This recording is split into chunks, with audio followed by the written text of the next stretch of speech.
অসুস্থ হয়ে যাওয়ার পূর্বে সুস্থতার জীবনটাকে কাজে লাগাও। অসুস্থ হয়ে গেলে তখন আফসোস করবা, হায় রে সুস্থ থাকতে কত ভালো ছিলাম, সুস্থ থাকতে কত সুন্দর ছিলাম। যখন অসুস্থ হয়ে যাইবা তখন বুঝবা সুস্থতার কেমন দাম ছিল, সুস্থতার কেমন কদর ছিল। জানো কি বন্ধু, জানো আরেকটু বাস্তবতা বোঝার জন্য যদি তোমাদেরকে বলা হয়, এই যে মাদায়ার পাশেই তো কত হসপিটাল রয়েছে, চান্দিনাতে কত হসপিটাল রয়েছে, কুমিল্লা শহরের মধ্যে কত হসপিটাল রয়েছে। এই মাঝে মাঝে এই হসপিটালগুলোর মধ্যে মাঝে মাঝে সফর করবা, হসপিটালগুলোর মধ্যে যাবা। হসপিটালের মধ্যে গিয়ে দেখবা কত মানুষের হাত নাই, কত মানুষের পা নাই, কত মানুষের জবান নাই, কত মানুষের নজর নাই, চক্ষু নাই, কত মানুষের পা নাই, কত মানুষের পেটে সমস্যা, কত মানুষের মাথায় সমস্যা। এই বন্ধু আর একটু সহজ করে বোঝাবার জন্য যদি বলতে হয়, যেই মানুষটা জবান দিয়ে কথা বলতে পারে না, ওই মানুষটার কাছে গিয়ে যদি তুমি অপশন দাও, বলে তোমার সামনে দুইটা অপশন রাখা হলো, এক পাশে রাখা হলো তোমার জবানের স্মৃতিশক্তি, এক পাশে রাখা হলো তোমার জবানের শক্তি, কথা বলতে পারবা, আরেক পাশে রাখা হলো তোমার জন্য 5 কোটি টাকা। বান্দা তুমি যদি টাকা গ্রহণ করো তো আর জীবনে কোনোদিন কথা বলতে পারবা না, আর যদি তুমি জবানটাকে গ্রহণ করে নাও তাহলে আর কখনো এই 5 কোটি টাকা আর পাবা না। এই বান্দা তুমি কোনটা গ্রহণ করবা? আমি বিশ্বাস করি যেই মানুষটা কোনোদিন মুখে কথা বলতে পারে নাই, এই মানুষটা বলবে আমার টাকা লাগবে না, জবান দরকার। কারণ এই জবান দিয়া মাকে কোনোদিন মা বলে ডাকতে পারি না, বাবাকে কোনোদিন বাবা বলে ডাকতে পারলাম না, ভাইকে কোনোদিন ভাই বলে ডাকতে পারি নাই, বোনকে কোনোদিন বোন ডাকতে পারলাম না। দিলের এই আবেগগুলো, মনের দিলের কথাগুলো কখনো জবান দিয়ে প্রকাশ করার সুযোগ পাইলাম না। আমার টাকা লাগবে না, টাকা দরকার নাই, টাকা লাগবে না, আমার জবান দরকার, আমি মালিকের এই নেয়ামত জবানটাকে চাই। অনুরূপভাবে যেই মানুষটা কোনোদিন চোখে দেখে নাই, ওই মানুষটার কাছে গিয়ে যদি অপশন দেন, আপনার জন্য এক পাশে রাখা হলো আপনার চোখের জ্যোতি, চোখের আলো, আরেক পাশে আপনার জন্য রাখা হলো 5 কোটি টাকা, কোনটা নিবেন? টাকা নিলে আর কোনোদিন চোখের আলো দেখতে পারবেন না, চোখের আলো নিলে আপনি আর টাকা পাবেন না, কোনটা নেবেন? আমি বিশ্বাস করি এই মানুষটা বলবে আমার টাকা লাগবে না, চোখের আলো দরকার। কারণ কোনোদিন মাকে দেখলাম না, কোনোদিন বাবাকে দেখি নাই, যেই মা বাবার উসিলায় দুনিয়ায় আসলাম, এই মা বাবাকে কোনোদিন দেখলাম না, কোনোদিন ভাইকে দেখলাম না, বোনকে দেখলাম না, বন্ধুকে দেখলাম না। আমার মালিক কত সুন্দর করে এই দুনিয়াটাকে সাজাইলেন, সুন্দর করে দুনিয়াটা বানাইলেন, ওই মালিকের দুনিয়াটা কোনোদিন দেখি না। আমার টাকা লাগবে না, টাকা দরকার নাই, চোখের আলো আমি ফিরে পেতে চাই। ওরে বন্ধুরা জানো, অনুরূপ ভাবে যেই মানুষটার হাত নাই, যেই মানুষের পা নাই, যেই মানুষটা অসুস্থ হয়ে যাবে, ওই মানুষটার কাছে গিয়ে যদি অপশন দেন টাকা নেবেন নাকি আপনি সুস্থতা নেবেন, আমি বিশ্বাস করি মানুষটা বলবে আমার টাকা দরকার নাই, আমার সুস্থতা দরকার। বাস্তব প্রমাণ শোনো, ওই যে 2019 সালে যখন করোনা হয়ে গেল, ওই করোনার সময় এস আলম গ্রুপের মালিক দুনিয়া থেকে বিদায় হয়ে গেল। ওই এস আলম গ্রুপের মালিক মৃত্যুর আগ মুহূর্তের সময় কি বলেছিল জানো?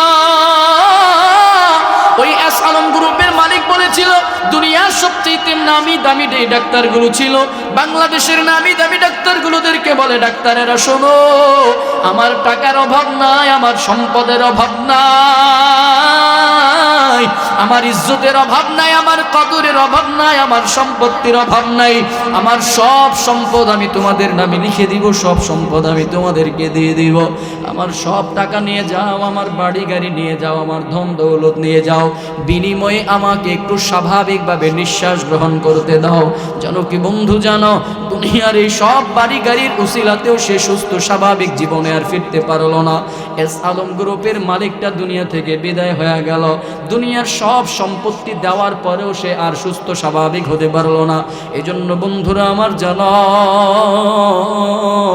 এই সুস্থতা বড় দামি একটা নেয়ামত, বড় দামি একটা ব্যাপার। আজকে তুমি আর আমি সুস্থ আছি, আগামীকালকেই সুস্থ নাও থাকতে পারি। আজকে তুমি আর আমি ভালো আছি, আগামীকালকেই ভালো নাও থাকতে পারি।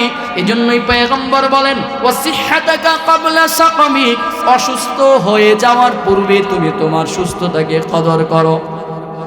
অসুস্থ হয়ে যাওয়ার পূর্বে তুমি তোমার সুস্থতার জীবনটাকে মূল্যায়ন করো, ইগতানিম, গনিমত মনে করো, নিয়ামত মনে করো, গনিমত মনে করে এই জীবনটাকে, এই সুস্থতার জীবনটাকে মাওলার ইবাদতের জন্য কাটায়া দাও। অসুস্থ হয়ে গেলে ইবাদত বড় কঠিন হয়ে যাবে।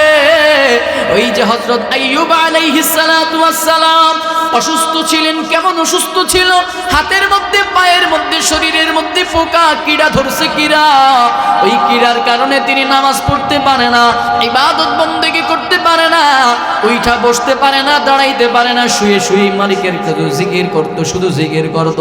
জিকির ব্যতীত অন্য কোনো ইবাদত এই আল্লাহর বান্দা করতে পারতো না। জবানের মধ্যে পোকা নাই, এজন্য জিকির করত, আল্লাহ আল্লাহ আল্লাহ। মালিককে ডেকে ডেকে জিকির করত, মালিকের জিকির করত, মালিককে স্মরণ করত। কিন্তু যেই জিহ্বাটার মধ্যেও যখন পোকা চলে আসলো, জিহ্বাটার মধ্যেও যখন যখন অসুস্থ হয়ে গেল, আইয়ুব আলাইহিস সালাম চোখের পানি ছেড়ে দিয়ে কাঁদে আর বলে, আল্লাহ, দাঁড়াইয়া ইবাদত করতে পারি নাই, কষ্ট ছিল না? বসে ইবাদত করতে পারি নাই, কষ্ট ছিল না? হাত পা শরীর লাগতে পারি নাই, কষ্ট ছিল না? কারণ জবান দিয়ে অন্তত তোমাকে ডাকতে পারতাম। কিন্তু আজকে আমার জবানের মধ্যেও তুমি অসুস্থতা দিয়ে দিলা, কীড়া দিয়ে দিলা, পোকা দিয়ে দিলা। আল্লাহ, চাইলেও এই জবান দিয়ে আমি আর তোমার ইবাদত করতে পারি না, তোমাকে ডাকতে পারি না। আল্লাহর কাছে চোখের পানি ছেড়ে ছেড়ে দিল দিয়ে কাঁদে আর বলে, আল্লাহ, চাইলেও এখন আর চোখের পানি ছাড়া কিছুই করতে পারি না, চাইলেও এখন আর তোমাকে ডাকতে পারি না। এজন্য বলতেছিলাম, বাবা, তুমি আর আমি আজকে সুস্থ আছি, এই সুস্থ জীবনে যতটুকু সম্ভব আমার মালিকের ইবাদত বন্দেগী দাসত্ব তুমি আমি করে যাই। যখন তোমাকে, আমাকে আমার মালিক যখন অসুস্থতা দিয়ে দিবে, তখন চাইলেও কিন্তু বেশি পরিমাণে ইবাদত বন্দেগী মাওলার দাসত্ব করতে পারবো না। এই জন্যই পয়গম্বর 2 নম্বরে নসিহাত করলেন, 2 নম্বরে বলেন, ওয়াসিহাতাকা ক্বাবলা সাকমি, অসুস্থ হওয়ার পূর্বে সুস্থতাকে কদর করো, নিয়ামত মনে করে, গনিমত মনে করো। 3 নম্বরে পয়গম্বর বলেন, ওয়াগিনাকা ক্বাবলা ফাকরিক, বলে হা হা, দারিদ্রতা আসার পূর্বে, ফকির হওয়ার পূর্বে, দারিদ্রতা অসচ্ছলতা আসার পূর্বে তোমার সচ্ছলতাকে কাজে লাগাও, গনিমত মনে করো। 3 নম্বরে পয়গম্বর নসিহত করলেন, দরিদ্রতা আসার পূর্বে তুমি তোমার সচ্ছলতার জীবনটাকে কাজে লাগাও, সচ্ছলতার জীবনটাকে গনিমত মনে করে, নিয়ামত মনে করে কাজে লাগাও। যখন দরিদ্রতা চলে আসবে, তখন চাইলেও কিন্তু ইবাদতের জন্য আর তেমন কিছু করতে পারবে না। জানো কি বন্ধু, জানো, জমিনের মধ্যে যত ধরনের অন্যায় হয়, অপরাধ হয়, সমস্ত অন্যায় আর অপরাধের মূলই হলো কিন্তু এই পেটের ক্ষুধা আর মনের ক্ষুধা। এই পেটের ক্ষুধা আর মনের ক্ষুধার কারণেই কিন্তু রাস্তায় চুরি ডাকাতি হয়, পেটের ক্ষুধা আর মনের ক্ষুধার কারণেই কিন্তু ব্যবসায় মিথ্যা বলে ধোঁকাবাজি করা লাগে, পেটের ক্ষুধা আর মনের ক্ষুধার কারণেই কিন্তু 2 নম্বরই করা লাগে, পেটের ক্ষুধা আর মনের ক্ষুধার কারণেই কিন্তু মানুষের সাথে গলাগালি হয়, মানুষের সাথে রাগারাগি হয়, মানুষের সাথে মুখ কালাগালি হয়। পেটের ক্ষুধা আর মনের ক্ষুধার কারণেই কিন্তু 2 নম্বরই করা লাগে। পেটের ক্ষুধার 2 নম্বরের ক্ষুধার কারণেই কিন্তু, মনের ক্ষুধার কারণেই কিন্তু মানুষ চাঁদাবাজি করে, মানুষ কিন্তু মারামারি করে, হাঙ্গামা দাঙ্গামা করে, কত ধরনের কত কিছু করে। হা হা, এই পেটের ক্ষুধা আর মনের ক্ষুধার ছাড়া আর অন্য কোনো ক্ষুধা না, হয় পেটের ক্ষুধা না হয় মনের ক্ষুধা। এই দরিদ্রতা থেকে বেঁচে থাকা লাগবে। দরিদ্রতা বড় খারাপ এক জিনিস বাবা। যুবক শোনো, তোমাদের জীবনটা, তোমার আমার জীবনটা সামনে পড়ে আছে, এর জন্য নসিহত গ্রহণ করো, রাসূলের জমানের উপদেশগুলোকে জীবনের পাথে বানায় নাও। দরিদ্রতা মানুষকে একেবারে নিঃস্ব বানায় ফেলে, মানুষকে বেঈমান পর্যন্ত বানায় ফেলে। দরিদ্রতা, দরিদ্রতা, অসচ্ছলতা মানুষকে কাফের বানায় ফেলে। বলে এটা আবার কেমন কথা, কাফের আবার কেমনে হয়? দরিদ্রতা মানুষকে আবার কাফের বানায় ফেলে। বড় জোর সে চুরি করে নাইলে পেটে খাবার দেবে, না হয় গাঁজা আর কি বলে 2 নম্বরই করে, মিথ্যা বলে, নাইলে ব্যবসা করবে, নাইলে বড় জোর, নাইলে চুরি করবে, ডাকাতি করবে। কাফের কেমনে হয়? হ্যাঁ, এর বাস্তব প্রমাণ যদি পেতে চাও, যাও উত্তরবঙ্গে গিয়ে সফর করো। বাস্তব প্রমাণ যদি দেখতে চাও, উত্তরবঙ্গে যাও, ঠাকুরগাঁও, দিনাজপুর, পঞ্চগড়, কুড়িগ্রামের দিকে যে সফর করো, রংপুর, ওই দিকে সফর করে দেখো। মানুষগুলো এই অসচ্ছলতার কারণে নিজেদের ঈমান বিক্রি করে দিচ্ছে, এই দরিদ্রতার কারণে ঈমান ছেড়ে দিচ্ছে, ঈমান বিক্রি করে দিচ্ছে। কেমনে? খ্রিস্টান মিশনারির সেই লোকেরা, খ্রিস্টানেরা টাকা দিয়া দিয়া এই দরিদ্র মানুষগুলোকে ইসলাম ধর্ম থেকে ফিরিয়ে দিতেছে। ওই কাদিয়ানি সম্প্রদায়ের কাদিয়ানরা এই টাকার বিনিময়ে, টাকার প্রলোভন দেখায়া দেখায়া এই ইসলাম থেকে মানুষদেরকে ফিরায় রাখতেছে, ইসলাম থেকে মানুষগুলোকে ফিরায় দেয়। এই জন্য এই দারিদ্রতা মানুষদেরকে বেঈমান বানায় ফেলে। পয়গম্বরের জন্য বললেন, দরিদ্রতা আসার পূর্বে তুমি তোমার সচ্ছলতাকে কাজে লাগাও। কেমনে? আমার 5 লাখ টাকা আছে, এটাকে নেয়ামত মনে করে ব্যবসায় খাটে কাজে লাগাই দাও। 5 লাখ নাই, 2 লাখ আছে, এটারই ব্যবসার কাজে লাগাও। 2 লাখ নাই, 1 লাখ আছে, এটারই ব্যবসার কাজে লাগাও। কত আছে? 50,000 আছে, সঠিকভাবে এই 50,000-এর ইস্তেমাল করো, ব্যবহার করো। তাহলে এই ব্যবসার মধ্য থেকে বরকত দিবেন কে? আর একটু জোরে বলেন না। এই ব্যবসার মধ্যে বরকত দিবেন কে? আমাদের দেশে একটা প্রবাদ বাক্য আছে, হুজুর গো ইমামতির টাকায় বরকত আছে। এটা ডাহা মিথ্যা কথা, এটা একেবারে মিথ্যা কথা। একটা বরকত আছে, আমি অস্বীকার করি না, বরকত আছে, কিন্তু এটা বরকত না, বরঞ্চ এটা আল্লাহর অনুগ্রহ, আল্লাহর দয়া। ইমামতির টাকায় আমরা বলি বরকত আছে, বরকত না, বরঞ্চ এটা আল্লাহর অনুগ্রহ, এটা আল্লাহর দয়া, এটা আল্লাহর করুণা। কারণ যেখানে আপনার আমার পরিবার চালাইতে টাকা লাগে 50,000, 60,000, 30,000, 25,000, সেই জায়গায় ইমামের বেতন হলো 5,000, 7,000, 10,000 টাকা বড় জোর। কেমনে চলে? আল্লাহর অনুগ্রহ ছাড়া কিচ্ছু না, আল্লাহর দয়া ছাড়া কিচ্ছু না। তো বরকত কোথায়? আমরা যে বলি ইমামতির টাকায় বরকত আছে, না, ইমামতির টাকায় বরকত না, বরঞ্চ রাসূলের হাদিস অনুযায়ী পৃথিবীর 90% বরকত হলো ব্যবসার মাঝে।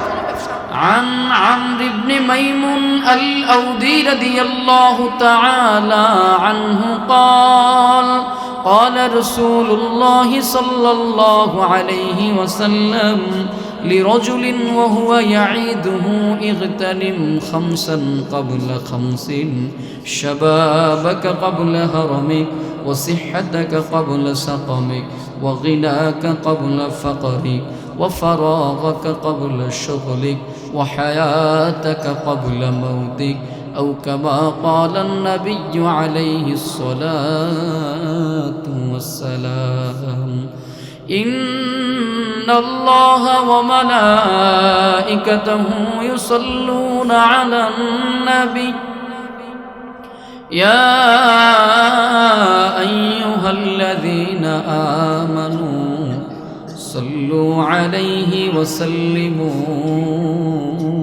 تسليما اللهم صل على محمد وعلى آل محمد كما صليت على إبراهيم وعلى آل إبراهيم إنك حميد مجيد اللهم بارك على محمد وعلى آل محمد كما باركت على إبراهيم وعلى آل إبراهيم إنك حميد مجيد الحمد لله রব্বুল ইজ্জত জালাল আল্লাহ পাক রব্বুল আলামিনের দরবারে লাখো কোটি শুকর, যে দয়াময় মহান আল্লাহ পাক রব্বুল আলামিন আপনাকে আমাকে দয়া করে, মায়া করে, মুহাব্বত করে, ভালোবেসে রামপুর পশ্চিম পাড়া যুব সমাজের উদ্যোগে আয়োজিত আজকের এই মৃত ব্যক্তিদের মাগফিরাতের জন্য আয়োজিত আজকের এই ৫ম বার্ষিক ওয়াজ মাহফিলে আসার বসার সুযোগ তৌফিক আল্লাহ দান করেছেন। এজন্য অন্তর থেকে একবার কালিমাতুশ শুকর আদায় করব, আলহামদুলিল্লাহ। আল্লাহ, যে ময়দানে, যে মজলিসে বসলাম, হতে পারে ময়দানটা, মজলিসটা ছোট, উপস্থিতি কম, হয়তো আপনাদের জন্য মেহমানদের ব্যবস্থা থাকতেও পারে, নাও থাকতে পারে, কিন্তু আয়োজন যদিও ছোট মনে হয়, উপস্থিতি কম মনে হয়, কিন্তু তারপরেও এই মজলিসের দাম আল্লাহর কাছে বলেন তো কম না বেশি? শুধু বেশি না, বরঞ্চ এই মজলিসের দাম আল্লাহর কাছে অনেক বেশি। রাসূল করিম সাল্লাল্লাহু আলাইহি ওয়াসাল্লাম সাহাবায়ে কেরামদেরকে একবার নসিহা করছেন। একটা হাদিসের অনুবাদ আপনাদেরকে শোনাই। নবীজি সাল্লাল্লাহু আলাইহি ওয়াসাল্লাম সাহাবায়ে কেরামদেরকে বললেন, সাহাবীরা মাঝে মাঝে তোমরা বেহেশতের বাগানে যাবা, বেহেশতের ফল তোমরা ভক্ষণ করবা। তো আসহাবে রাসূল সাল্লাল্লাহু আলাইহি ওয়াসাল্লাম ওনারা জানতে চাইলেন, ইয়া রাসূলুল্লাহ, দুনিয়ার জমিনে বেহেশতের বাগান কোনটা আর বেহেশতের ফলগুলোই বাকি?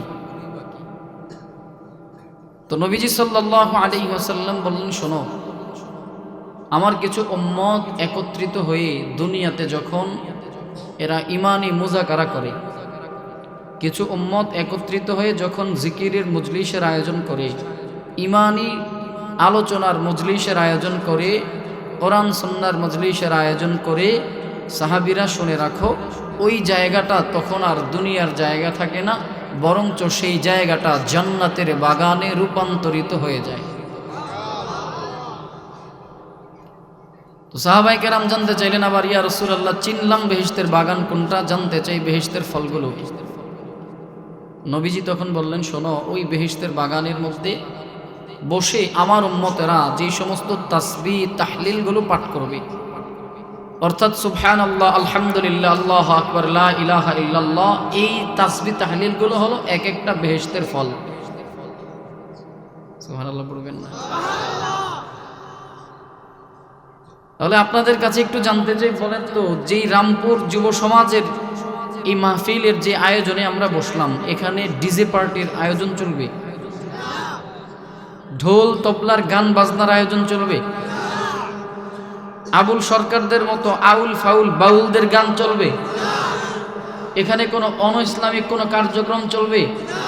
এখানে আলোচনা হবে কার? আরেকটু আস্তে। আর কার? রসুলের। বলেন কার? আলোচনা হবে কোরআনুল কারীম থেকে, রসুলের আদর্শ, রসুলের সুন্নাহ, রসুলের হাদিস থেকে। সুতরাং নিঃসন্দেহে রসুলের হাদিসের উপরে আমরা ইয়াকিন রেখে, বিশ্বাস রেখে আমরা বলতে পারি, এই জায়গাটা যদিও আজকে রামপুর পশ্চিম পাড়া একটা এলাকা, একটা মহল্লা হতে পারে, কিন্তু এখানে কোরআন আর সুন্নাহর আলোচনা হওয়ার কারণে এই জায়গাটা আর রামপুর পশ্চিম পাড়া কোনো একটা বাড়ির উঠান নয়, বরঞ্চ এই জায়গাটা আল্লাহর কাছে বেহেশতের বাগানে রূপান্তরিত হয়ে গেছে। বেহেশতের বাগানে আসবে কারা? বেহেশতি মানুষ যারা। বেহেশতি বাগানে আসবে কারা? বেহেশতি, বলেন না আমার সাথে, বেহেশতি বাগানে আসবে কারা? বেহেশতি মানুষ যারা। আরেকবার কথাটার মর্তবা একটু বুঝবেন, কথাটার মর্ম একটু বোঝার চেষ্টা করবেন। বেহেশতের বাগানে আসবে কারা? বেহেশতি মানুষ যারা। তাহলে এই জায়গাটা বেহেশতের বাগান, আমরা আপনারা আসতে পারলাম, এটা কি আপনার আমার জন্য খুশ নসিব না বদ নসিব? আর একটু আসতে। বদ নসিব কি নসিব? খুশ নসিব মানে ভালো মন্দ নাকি? ভালো কপাল না সৌভাগ্য নাকি দুর্ভাগ্য? সৌভাগ্য। কারণ আজকের এই মাহফিলের দাওয়াত, খবর নিয়ে দেখেন, আপনারা যারা আসছেন, শুধু আপনারাই দাওয়াত পাইছেন না, আরো হাজারো মানুষ পাইছে। সবাই আসতে পারছে? আসতে পারবে? খবর নিয়ে দেখেন, অনেকে বিভিন্নভাবে গল্প গুজবের আড্ডার মধ্যে লিপ্ত আছে।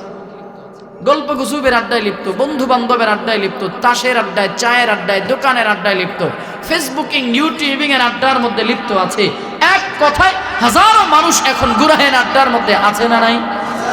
এবার আপনাদের কাছে জানতে চাই, যারা গুনাহের আড্ডার মধ্যে লিপ্ত আছে, তাদের সামনে যদি আজরাইল আলাইহিস সালাম এসে হাজির হয়ে যায়, বলেন তো তাদের ঈমান নিয়ে কবরে যাওয়ার সম্ভাবনাটা কম না বেশি? আর আমরা যারা এই বেহেশতের বাগানে আসলাম, আমাদের দাম, আমাদের ফজিলত কেমন? আল্লাহু আকবার। আমাদের ফজিলত হলো, এই মুহূর্তে আমাদের সামনে কারো সামনে যদি আজরাইল আলাইহিস সালাম এসে হাজির হয়েও যায়, তো আল্লাহ তাআলা আপনাকে আমাকে শাহাদাতের মর্যাদায় নিয়ে দান করবেন। তাহলে এই জায়গার দাম আছে না নাই? তাহলে এটা কি রামপুর পশ্চিম পাড়া একটা বাড়ি, না এটা জান্নাতের বাগান? তাহলে জান্নাতের বাগানে আসবে কারা? জান্নাতি মানুষ। ইয়াকিন রাখেন, বিশ্বাস রাখেন, এই যে মজলিসে বসছেন, আপনাদের সগীরা গুনাহগুলো একটা একটা করে ঝরে ঝরে পড়ে যাচ্ছে। বুঝেন নাই কথা? আমার দিকে মনোযোগ, অন্য দিকে না। এবার অন্য দিকের মনোযোগ রাখা যাবে না, আমার দিকে মনোযোগ দিবেন। এই যে মজলিসে বসলেন, আমি বসা আছি অনেক উপরে চেয়ারে, আরে সোফা একটা দামি সোফাতে, আর আপনারা বসা আছেন একটা চাদরের মধ্যে, মাদুরের মধ্যে, ঠান্ডার মধ্যে। কি মনে হয় লস হচ্ছে? আল্লাহর কসম না, আপনাদের লস নয়, বরঞ্চ আমার চাইতে বেশি লাভ আপনাদের। কেন? বলে আপনারা এই কষ্ট করে বসার কারণে আপনাদের সগীরা গুনাহগুলোকে আল্লাহ তাআলা একটা একটা করে মাফ করে দিচ্ছেন। সগীরা গুনাহগুলো মাফ হয়ে যাচ্ছে। ওলামায়ে কেরামের চেহারার দিকে তাকাবেন তো সগীরা গুনাহ মাফ হতে থাকবে। এই যে কোরআনুল কারীমের দিকে তাকাবেন, গুনাহ মাফ হতে থাকবে, রহমত আল্লাহ তাআলা ঝরাইতে থাকবেন। রাসূল বলেন 3 জিনিসের দিকে তাকাও। আন-নাজরু ইলাল কোরআন, কোরআনের দিকে তাকাবা তো আল্লাহ তাআলা অনবরত আমল নামায় নেকি লিখতে থাকবেন। আন-নাজরু ইলাল কাবা, ওই যে বাইতুল্লাহর কালো গিলাফ কাবার দিকে তাকাইবা তো আমল নামার মধ্যে অনবরত নেকি উঠতে থাকবে। আন-নাজরু ইলাল ওয়ালিদাইন, রাসূল বলেন মা বাবার দিকে মায়া নিয়া, মুহাব্বত নিয়া, আন্তরিকতা নিয়া মা বাবার দিকে তাকাইবা, আমল নামার মধ্যে অনবরত নেকি লিখতে দেখেন। কে? এই মজলিসে বসতে পেরে, আসতে পেরে খুশি না বেজার? খুশির আওয়াজ কি আসতে হবে না জোরে হবে? আরেকবার আমরা কালেমাতুশ শুকর আদায় করব, আলহামদুলিল্লাহ। আর নিয়ামতের শুকরিয়া কেমনে আদায় করি, তাই বারে বারে ওই কদমে লুটিয়ে পড়ি। তার নিয়ামতের শুকরিয়া কেমনে আদায় করি, তাই বারে বারে ওই কদমে লুটিয়ে পড়ি, তাই বারে বারে ওই কদমে লুটিয়ে পড়ি। যায় যেদিকে দুটি চোখ দেখি মহিমা, তার নেয়ামতের এই জগতে হয় না উপমা। যায় যেদিকে দুটি চোখ দেখি মহিমা, তার নেয়ামতের এই জগতে হয় না উপমা। তাই বারে বারে এই জবানে ওই নামি সরি, তাই বারে বারে ওই কদমে লুটিয়ে পড়ি, তাই বারে বারে ওই কদমে লুটিয়ে পড়ি। সেজদায় লুটিয়ে পড়ি আমরা কার পাই? আর একটু জোরে বলেন না। কষ্ট হয়ে যাচ্ছে নাকি আপনাদের? রাগ করতেছেন? আওয়াজ যে বন্ধ হয়ে যাচ্ছে। একটু আগে তো মাশাআল্লাহ ভালো জজবা দেখেছিলাম আপনাদের, হ্যাঁ? একটু আগে তো আপনাদের ভালো ইশক মোহাব্বত জজবা তো দেখলাম। এখন কি জজবা কমে গেছে? হ্যাঁ না, এটা দরকার না, এটা দিবেন না। আজকে এদের খালি জবানের জজবা আজকে দেখবো, মাইকের জজবা না। কি নওজোয়ান কখনো ভয় পায়? নওজোয়ানের আওয়াজ কখনো বন্ধ হয়? নওজোয়ানরা কখনো গুলিকে ভয় পায়? নওজোয়ান কখনো গুলিকে ভয় পায় না। নওজোয়ান কখনো রক্তচক্ষুকে ভয় পায় না। যুবকেরা কখনো হাঙ্গামা দাঙ্গামাকে ভয় পায় না। ইসলামের জন্য, কোরআনের জন্য, দেশের জন্য যুবকেরা বুকের মধ্যে গুলি পাইতে নেই, মাথার মধ্যে গুলি পাইতে নেই। দেশের এক ফোঁটাকে কখনো ছাড় দিতে রাজি না।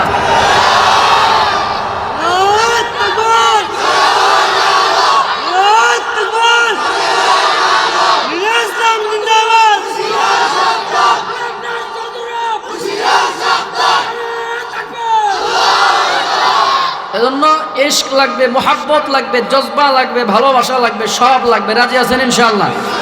আওয়াজ দিতে পারবেন ইনশাআল্লাহ? আওয়াজ থাকবে ইনশাআল্লাহ? ছোট্ট করে আরেকটা গজল গাইতে মন চাইতেছে, গাইবো? আবার রাগ করবেন না তো? গায়া লাইতাম নি, কয়া লাইতাম নি। নাস্তিকতা নিপাত যাক, দিন ইসলাম জিন্দাবাদ। নাস্তিকতা নিপাত যাক, দিন ইসলাম জিন্দাবাদ। কোটি প্রাণের একই আওয়াজ। খোদাদ্রোহী ছাড় পাবে না, এই বাংলায় ঠাঁই হবে না। মুসলমানরা জেগেছে আর। জোর কদমে সামনে চলো, বজ্র কণ্ঠে আওয়াজ তোলো, সবাই মিলে একই তালে দাও না স্লোগান। নারায়ে তাকবীর, নারায়ে তাকবীর। কোরআন সুন্নাহর আলো, ইসলামেরই জন্য দেশের হয়েছে জন্ম। ইসলামের বিরুদ্ধে গেলে দেশ হবে ভিন্ন। ইসলামের বিরুদ্ধে যারা নিয়েছ অবস্থান, এই বাংলায় ঠাঁই হবে না, যাও হিন্দুস্তান। জোর কদমে সামনে চলো, বজ্র কণ্ঠে আওয়াজ তোলো, সবাই মিলে একই তালে দাও না স্লোগান। নারায়ে তাকবীর, নারায়ে তাকবীর। কোরআন সুন্নাহর আলো,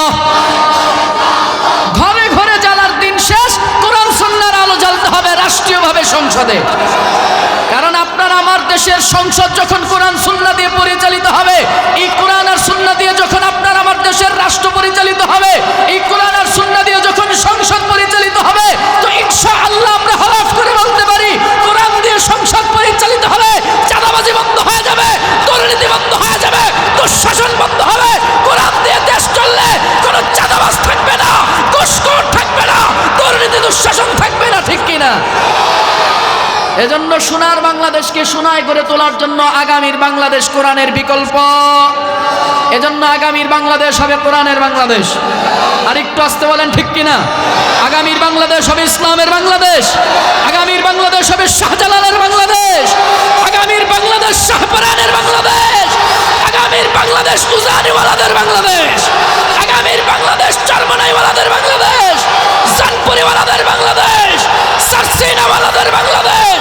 আগামীর বাংলাদেশ হবে আল্লামা মামুনুল হকের বাংলাদেশ, ঠিক কিনা?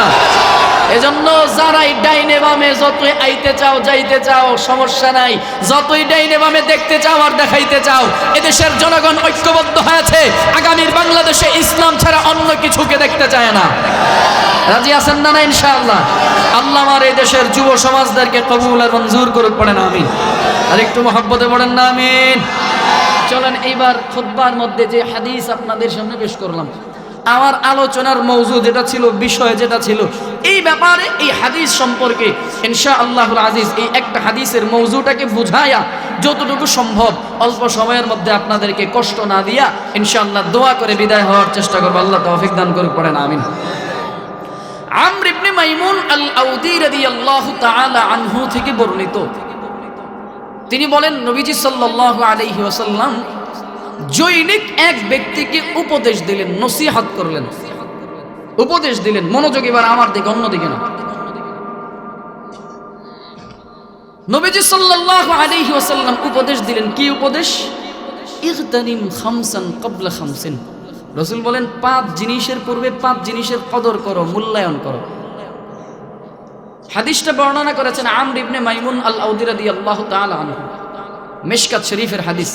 তিরমিজির বর্ণনায় পাওয়া যায়, মিশকাত শরীফের মধ্যে পাওয়া গেছে।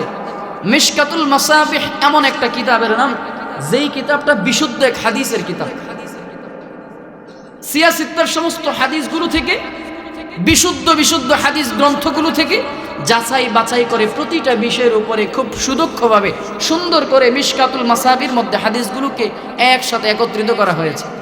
আমি মনে করি প্রতিটা ঘরে ঘরে যেমন একটা করে নুসখা মালিকের কোরআনুল কারীম আছে, তার পাশাপাশি একটা করে মিশকাতুল মাসাবি প্রতিটা ঘরে রাখা দরকার। বাংলা অনুবাদ সহ একটা করে মিশকাতুল মাসাবি রাখা দরকার। সেই মিশকাতুল মাসাবি থেকে আমরা আমাদের জীবনটাকে সুন্দর করে সাজাইতে পারবো, গুছাইতে পারবো। আল্লাহ তৌফিক দান করুক, পড়েন আমিন। মিশকাতুল মাসাবির একটা হাদিস পাওয়া যায়, রাসূল সাল্লাল্লাহু আলাইহি ওয়াসাল্লামের সাহাবী আমর ইবনে মাইমুন আল-আউদি রাদিয়াল্লাহু তাআলা আনহু রাসূল যে উপদেশ করছেন, সেই উপদেশের কথা বলেই আজকে আলোচনা শেষ করবেন ইনশাআল্লাহ। উপদেশ দিচ্ছেন কে? আমার মতো পাপিষ্ট, নাখান্দা, পচা, গান্দা, বাসি, নষ্ট মানুষের জবানের উপদেশ না। উপদেশ দিচ্ছেন জামানার শ্রেষ্ঠ মানুষ। শুধু জামানার না, বরঞ্চ গোটা পৃথিবীতে যত মানুষ ছিল, আছে, আসবে, সমস্ত মানুষের মধ্যে সবচেয়ে দামি মানুষ যিনি, আসমানের নিচে জমিনের উপরে আল্লাহ তাআলা সবচেয়ে দামি যাকে বানিয়েছেন, যিনি সৈয়দুল আম্বিয়া, যিনি আশরাফুল আম্বিয়া, যিনি খাতামুল আম্বিয়া, যিনি সরকারে কায়নাত, সাকিয়ে কাউসার, আহমদ মুস্তাফা, মুহাম্মদ মুস্তাফা, যিনি রহমাতুল লিল আলামিন, যিনি শফিউল মুজনবিন, যিনি সৈয়দুল মুরসালিন, মুহাম্মদুর রাসূলুল্লাহ সাল্লাল্লাহু আলাইহি ওয়াসাল্লামের জবানের হাদিস। কে উপদেশ দিচ্ছেন? বলে মুহাম্মদুর রাসূলুল্লাহ উপদেশ দিচ্ছেন। তাহলে বলেন তো, এই দামি মানুষের জবানের উপদেশগুলো কি দামি না কম দামি? তাহলে দামি মানুষের উপদেশটা কি দামি হবে না কম দামি হবে? তো দামি উপদেশ মনোযোগ দিয়ে শুনবো না অমনোযোগী হয়ে শুনবো? ইনশাআল্লাহ। বেশি সময় কষ্ট দিব না, আমার দিকে মনোযোগ দিবেন ইনশাআল্লাহ। রাসূল করিম সাল্লাল্লাহু আলাইহি ওয়াসাল্লাম হাদিসের মধ্যে বলেন, ইগতানিম খামসান ক্বাবলা খামসিন, 5 জিনিসের পূর্বে 5 জিনিসের কদর করো, 5 জিনিসের পূর্বে 5টা জিনিসকে গনিমত মনে করো, 5 জিনিসের পূর্বে 5টা জিনিসকে নেয়ামত মনে করে এটার মূল্যায়ন করতে শিখো, এটাকে দাম দিতে শিখো, কদর করতে শিখো। সেগুলো কি? عن عمرو بن ميمون الأودي رضي الله تعالى عنه قال قال رسول الله صلى الله عليه وسلم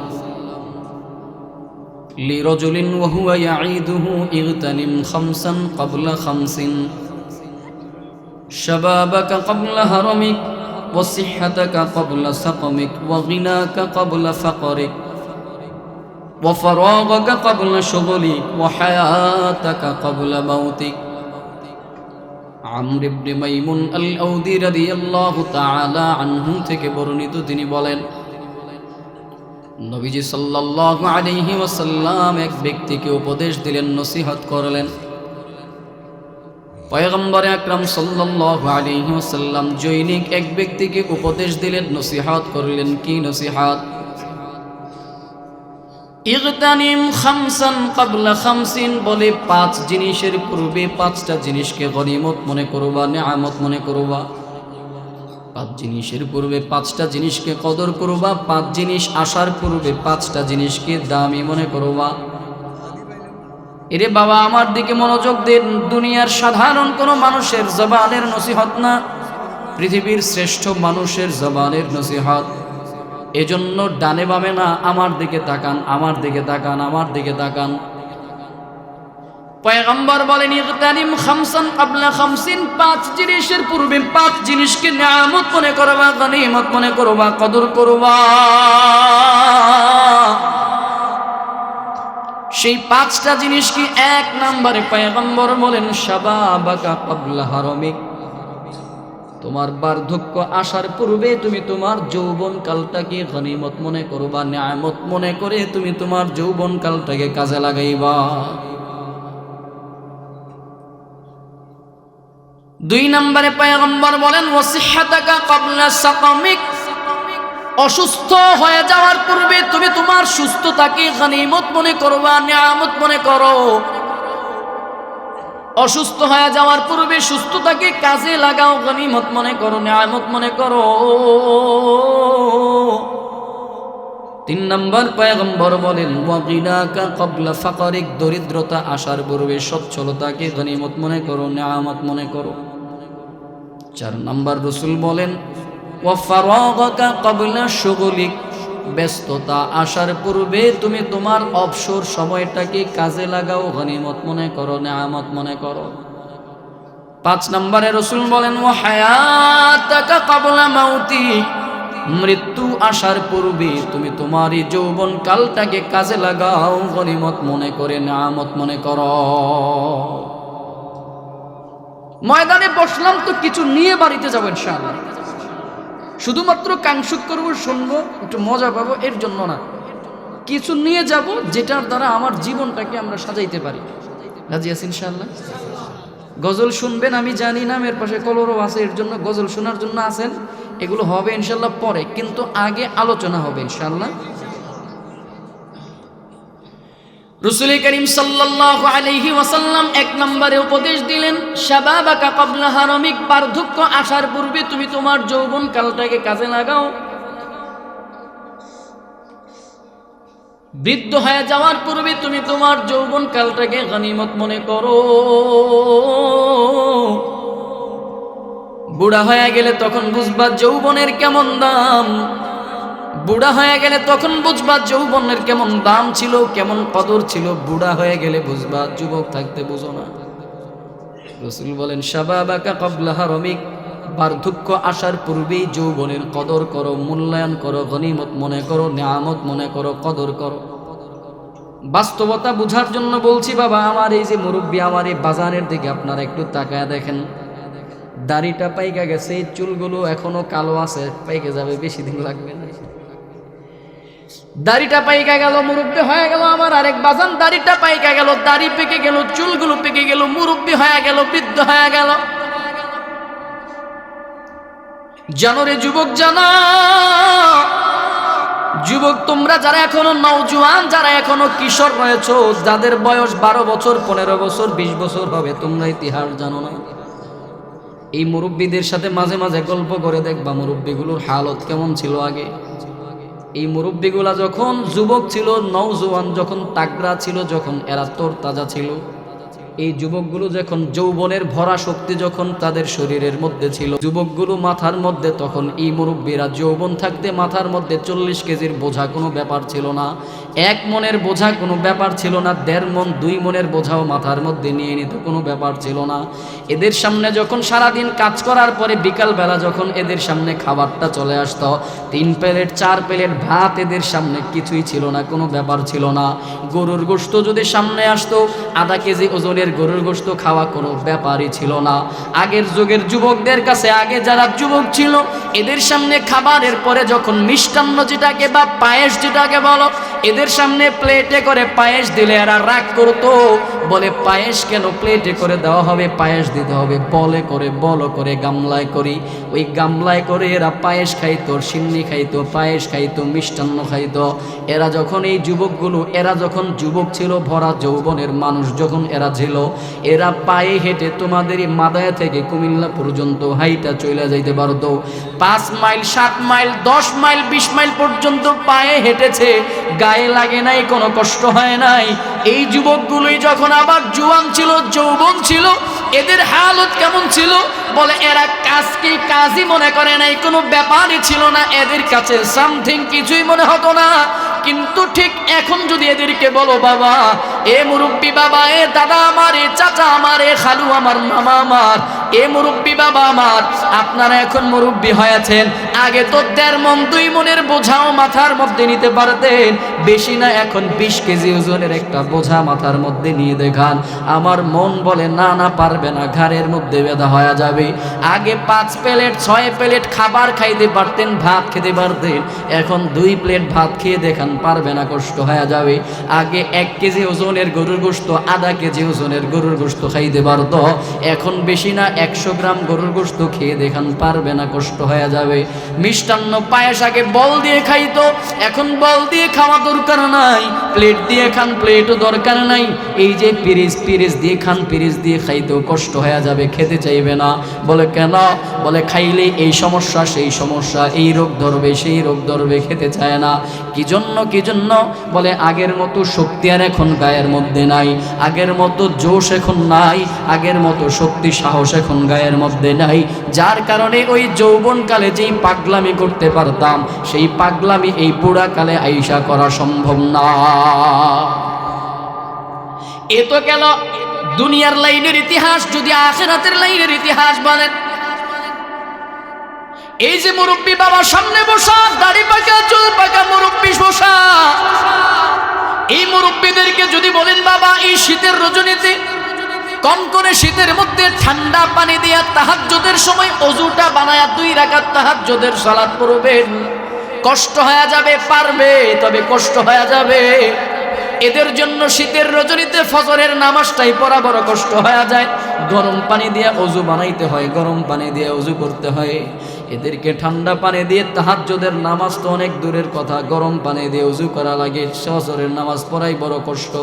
এদেরকে যদি বলা হয় রমজানের 30 রোজার পরে শাওয়ালের 6 রোজা রাখবেন, আইয়ামে বীজের রোজা রাখবেন, সাপ্তাহিক রোজা রাখবেন, সোমবার বৃহস্পতিবারের রোজা রাখবেন, এদের জন্য বড় কষ্ট হয়ে যাবে, বড় কষ্ট হয়ে যাবে। এদেরকে যদি বলা হয় আপনি একটু বেশি পরিমাণে তেলাওয়াত করবেন, কষ্ট হয়ে যাবে। ইবাদত বন্দেগীর কথা যত বলবা তত কষ্ট হয়ে যাবে, বরঞ্চ তাদের জন্য ফরজ ইবাদত গুলোই কেমন যেন বড় কষ্টকর হয়ে যায়। এরে যুবক জানো, তুমি এখন নওজোয়ান, একদিন এখন তুমি যুবক আছো, তুমি একদিন বৃদ্ধ হয়ে যাবা, তোমারও গালের দাড়িগুলো পেকে যাবে, সাদা হয়ে যাবে, তোমারও মাথার চুলগুলো সাদা হয়ে যাবে। সেই দিন তুমি এদের মতো করে আফসোস করবা, হায় রে ভরা যৌবনে কি করলাম, নিজের জন্য কিছু করলাম না, নিজের সন্তানদের জন্য কিছু করতে পারলাম না। এজন্য তোমার আমার পয়গম্বর 1 নম্বর নসিহা করলেন, 1 নম্বর নসিহা করলেন কি নসিহাত? শাবাবাকা ক্বাবলা হারামি, বান্দা বার্ধক্য বুড়া হয়ে যাওয়ার পূর্বে তোমার যৌবনকে কাজে লাগাও। ঠিক যেমন করে কাজে লাগায় গেল আমাদের ভালোবাসার প্রিয় মানুষ উসমান শরীফ হাদি। যৌবনকালকে কাজে লাগাও, কেমন দেশের জন্য, দ্বীনের জন্য, ইসলামের জন্য, হকের জন্য নিজের যৌবনকে কাজে লাগাও। যেমন করে কাজে লাগায় গেল আমাদের শরীফ ওসমান হাদি, যার বাস্তব প্রমাণ হলো গতকালকে এদের জানাজা, এই শরীফ ওসমান হাদির জানাজা প্রমাণ করে আমার দেখা ইতিহাসে বাংলার জমিনে এত পরিমাণে মানুষ কোন মানুষের জানাজায় আর কখনো আমরা দেখিনি।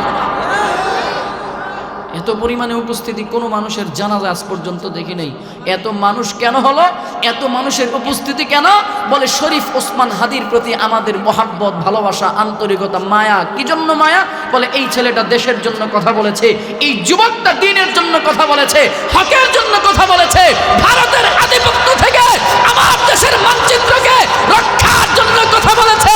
সেই আন্তরিকতার জায়গা থেকে তার সাথে আমাদের রক্তের কোনো কানেকশন ছিল না, তার সাথে আমাদের রক্তের কোনো ব্লাডের কোনো কানেকশন আমাদের ছিল না, রক্তের কোনো সম্পর্ক আমাদের নাই, আত্মীয়তার কোনো সম্পর্ক তার সাথে আমাদের নাই। ভালোবাসার মায়ার বন্ধন আছে কেন? একমাত্র মায়ার বন্ধন হলো কালেমার বন্ধন, আরেক বন্ধন হলো মানচিত্রের বন্ধন। এই কালেমার বন্ধনের কারণে, এই মানচিত্রের বন্ধনের কারণে আল্লাহর কসম, আল্লাহর কসম, আল্লাহর কসম করে বলছি, যদি আমার পকেট থেকে 10 লাখ টাকাও যদি নষ্ট হয়ে যাইত, এই ওসমান হাদির জন্য যেই কষ্ট লেগেছে, 10 লক্ষ টাকা চলে গেল, আমার অন্তরে এত কষ্ট লাগতো না। এও বিশ্বাস করি শুধু আমার না, শুধু আমার না, আপনারা ওসমান হাদিকে এভাবে ভালোবাসেন। আমি জানি হাজারো যুবক এই ওসমান হাদির জন্য নীরবে নিবৃতে চোখের পানি ফেলেছেন। আমি জানি এই ওসমান হাদির জন্য হাজারো বাবা চোখের পানি ফেলেছে, হাজারো মা চোখের পানি ফেলেছে, হাজারো ভাই চোখের পানি ফেলেছে। ওসমান হাদির জন্য হাজারো বোন চোখের পানি ফেলেছে। বলে কেন? এই ওসমান হাদি একের জন্য, দশের জন্য লড়েছে, দ্বীনের জন্য লড়েছে, দেশের জন্য লড়েছে। আমরা বলতে চাই ওসমান হাদি একা শহীদ হয় নাই। তোমরা কয় ওসমান হাদিকে মারবা? ভারতের আধিপত্যবাদীরা তোমাদেরকে বলতে চাই, কয় শরীফ ওসমান হাদিকে শহীদ করবা? এক ওসমান হাদি মরেছে তো হাজার ওসমান হাদি তৈরি হয়ে যাবে। এক ওসমান হাদি শহীদ হবে তো হাজার ওসমান হাদি তৈরি হয়ে যাবে।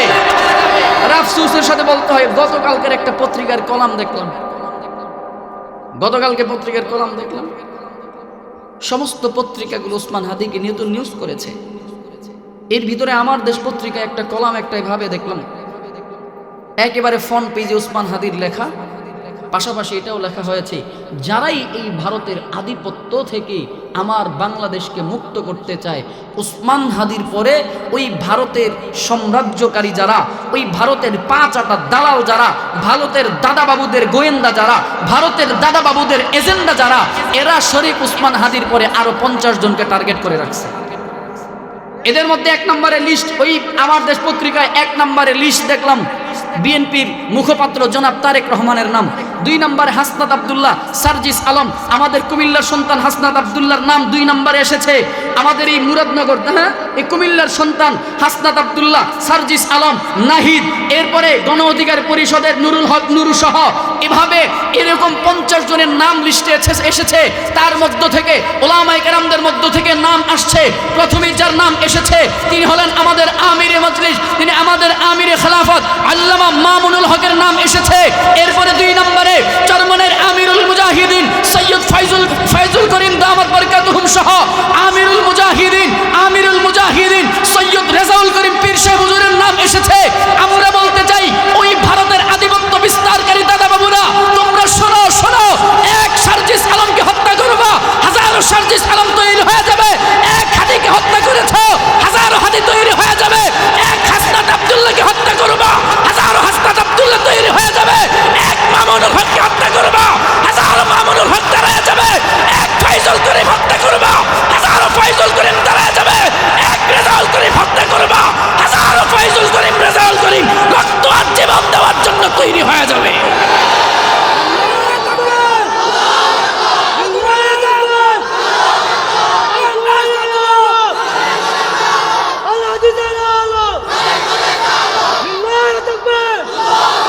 মনে রাখবা, এটা বাংলাদেশ, এটা ভারতের দাদাবাবুর পাকিস্তান, এটা ভারতের দাদাবাবুদের অঙ্গরাজ্য না।